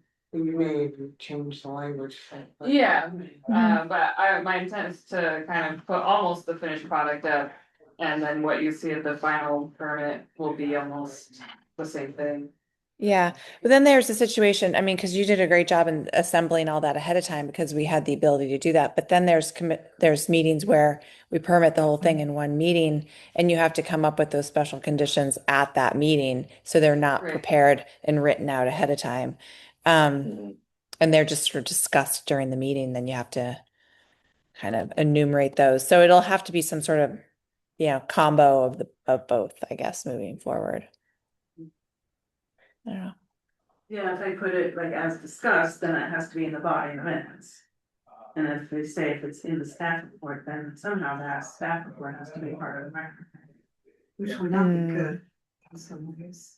Yeah, we don't want to really Yeah. like Just- make it's just public. not- Which I do, I copy you on those, but I hear what you say, maybe kind of like to Dan's point, going forward, we have the staff report and then also maybe verbally say, the planting, the mitigation condition and the erosion condition. Just kind of. Or you could separate out any draft conditions that you put together prior to a meeting, you could instead of wrapping them into the staff report, it could be like an attachment to the staff or a separate piece standalone that you could then just email to Gretchen. I don't know, does that work? It works for me, Yeah. okay, that would be a separate document. Sort of a pain in the neck for you, maybe. I don't know. No, it's no problem. Yeah, I just want to do whatever works for the minutes, because I do understand if you're like someone looking at this record, you want to be really clear about which conditions are intended to go on the permit. Although I know so many people are. Some people are riveted. I think there are certain people that look at them every now and then because it's to their advantage. Yeah. Right, or to our disadvantage. Sure. There's that. Yeah, thanks for raising. Yeah, just a general question for everybody, like, as far as, sort of monitoring and surveillance of things that are issued, a project that's ongoing and making sure that they have all their siltation fences and things like that up and, what do we? Doesn't seem like we do that, or is that something you do? I will do, now that it's warmer out, I'm working on a spreadsheet of projects that like have been within the past year issued a permit but not gotten a COC yet. So it's mostly because it's been winter time. And, I think I've seen things while I'm just driving out and about that I'm following up on, but also if anyone, some of you've done this already, you can always call me if you think you see something that doesn't look right, or you don't remember permitting. Definitely, I mean, I can always go out in the field. So Yeah. that would probably be something I take up first and research, and then would bring to you, like, we might want to consider informal or formal enforcement against. Mhm. It gets confusing and a little tricky to monitor them in like a really organized way because they'll get their order of conditions and you're like expecting them to start when they said they're going to start, and then they don't start for another 2.5 years or something, or so you never really can anticipate where a project. You have to really just kind of drive around, and they're supposed to let us know 48 hours in advance when they start construction, but oftentimes that doesn't happen. The best thing that's happened for this whole issue has been OpenGov, because because they have to get their building permit signed off on by Kelsey. So Kelsey will see once they get their building permit, typically that means they're about to start work. And then you can be like, oh yeah, Concom issued the order of conditions 8 months ago, but now they're asking for their building permit. So now they're getting ready to start work. And then you can like go out and check on it. OpenGov is really helpful. So that you get notified? Yeah, every time a building permit's applied for, I look at it and see whether it's in a resource area or buffer zone or not. To Julia's point, and it has been over the winter, it's kind of quiet, but it's already starting to pick up now that it's dissipating. And then Yeah. like the thought occurred to me too, like with this SPCC plan, just, I mean, it's such an unusual, not unusual, but it's a high risk sort of facility, Yeah. on the water. And like, it just kind of, I mean, I know I got a little like feisty, but it's like, it blew my mind that they're so negligent, and then I started thinking, well, are they doing the training? Are they Exactly. documenting everything they need to do? Are they, and then is that something that Mm-hmm. I know they're I know we're not their permitting agency, but we want to protect that resource. So like, is there something that we should be doing, I guess, to make sure that Well, oh, go ahead, Julian. I was just going to say one of the good things I don't typically like to say, prior to start of work, submit X, Y, and Z. I like to have them have that all in beforehand. But if we're worried about a project like that they don't have all their ducks in a row when they get started and they're not going to come back before the commission to let us know these details, that OpenGov building permit issuance piece is really helpful because Kelsey will be able to say, oh, these guys want their building permit now. And then you can say, well, I'm not going to sign off on this until you show me that you've put up your DEP sign. You show me that you've satisfied condition number 45, which said that prior to start of work, you had to submit XYZ. You can that can be the moment where you go and make sure that they've done everything that they were supposed to do for us. Whereas prior to OpenGov, it was much easier for things to fall through the cracks because no one knew what anyone else was doing. Anyway, I don't know if that makes sense, but it is better. Yeah. Automatic notifications are always better. Yeah. But it's also another reason to put extra conditions in. Like if you're worried, Barb, about something like that plan or anything else, then maybe we do add a few more of those special conditions that say prior to start of work, we want to know whatever those details are. Yeah. I mean, I didn't want to get into all the little details, but there were several things they weren't following in their plan that I could, and so it's just, It would be interesting to see if like If they if had you were to records of- actually records of audit them, training. would they have done all the things that they said they were doing, and then I doubt it. Yeah, no, I think it's really concerning because they're so close to the river, and like you said, I mean, one thing, if an entity is not compliant with one set of rules, it's likely they're not compliant with others. It's a difficult situation with the commission because we're not the EPA. I know. But I do think they're genuinely, and like it's valid to say that you can, to some extent, regulate their spill response procedures because that's the adverse impact to the water body. Yeah, like they were, so- EPA does have a hot one. like it would be interesting to audit them, I don't know. And you could, I think, legitimately say, I wanna see your training records, because that does directly affect their performance on the dock. Which is. Any member of the public, to his point, can request to see the SPCC plan, and I think you might be right, there's some documents that, you'd have to be like a state or federal inspector to request, but I think the training records would be considered part of it.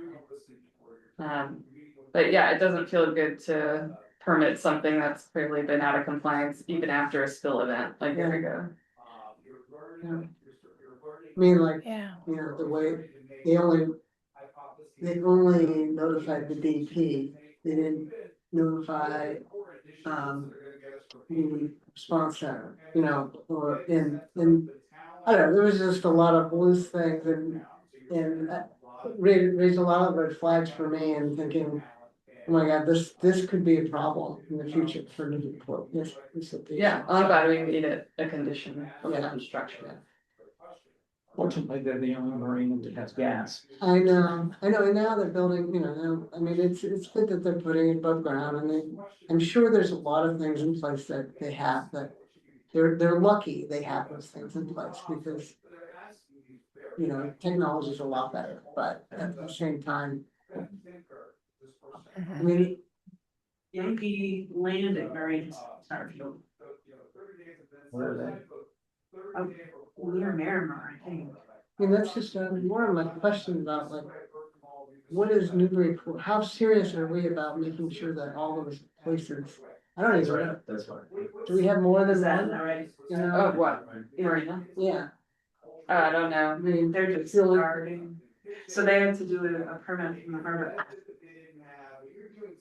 They're kind of in the process of it. Doesn't American, don't they feel that American or not? I think they don't have sailboats. Yeah. Well, there is a fueling station down that direction, though. You're right, Dan, I think. There's a gas I thought there was one dock. close to the Coast Guard Hmm. station, but I could use. I don't know. Walk around. well, as far as like Newburyport emergency response and knowing where all those. Fire department should have a permit for it. Above ground Yeah, storage. and harbor master, absolutely. Yeah. So are we gonna get a request for another gas tank from Ben Marina, or do they already have? We are gonna get, it hasn't come in yet, but someone called me and said they were gonna file an NOI. I don't remember if it was connected with that, but for an above ground, a smaller, like a 600 gallon above ground storage tank. That hasn't come in yet, but there's a phone call. We've never had one before. Yeah, interesting. So they changed marinas, changed camps, so a new one. I'll take a motion to adjourn. So moved. All in favor? Aye. Aye. Thanks, Julia. Thanks, Julie. Thanks, everyone. See ya. Yeah.